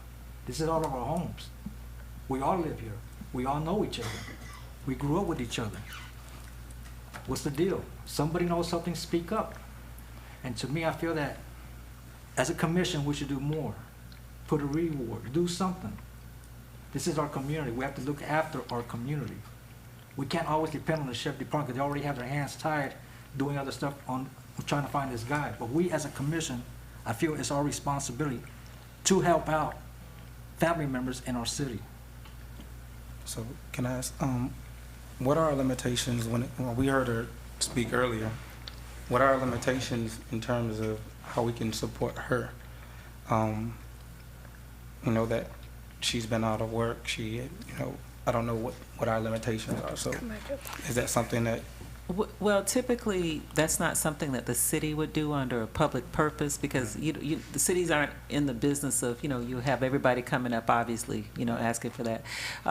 Some of the things that some cities will do is they have a certain amount of discretionary funding that all of the commissioners have. I'm not sure if you all have that here. And maybe if you had, everybody had $1,000 or something, and as things came up, you could if it's a public purpose, in your own, with your own discretionary dollars, you might be able to, donate things. But even that is kind of stretching it a little bit. So things that you can do is things that you did already earlier in the meeting. For instance, there was a GoFundMe idea that the mayor brought up. If they have a GoFundMe page, you all as elected officials, you can use your microphones here, and for people who are listening, they can, hear that whatever that page is, you tell them that. You can also give flyers or make flyers available at the city hall, or, something like that. But generally, you would. Can we do a fundraiser? Could we put the GoFundMe on the city's website? As you could, and you could also, as individual commissioners, you could also decide you're going to have a fundraiser as individuals, not under the city's banner, but you could do that as individuals. I mean, there are a lot of things that you can do where you're not, encumbering city funds to do it. So. Thank you. I'll entertain a motion for the adjournment of the meeting. So moved, Mayor. Been properly motion and properly second. Call for question, hearing none. All in favor, roll call, Madam Clerk. Commissioner, I'm I sorry, have a Vice. question. Yes. Why are we adjourning? It's time to go. Vice Mayor Mervin, Yes. Commissioner Perez, Yes. Commissioner Bolden, No. Commissioner Gonzalez, Yes. Mayor Bab. Meeting adjourned. Thank you.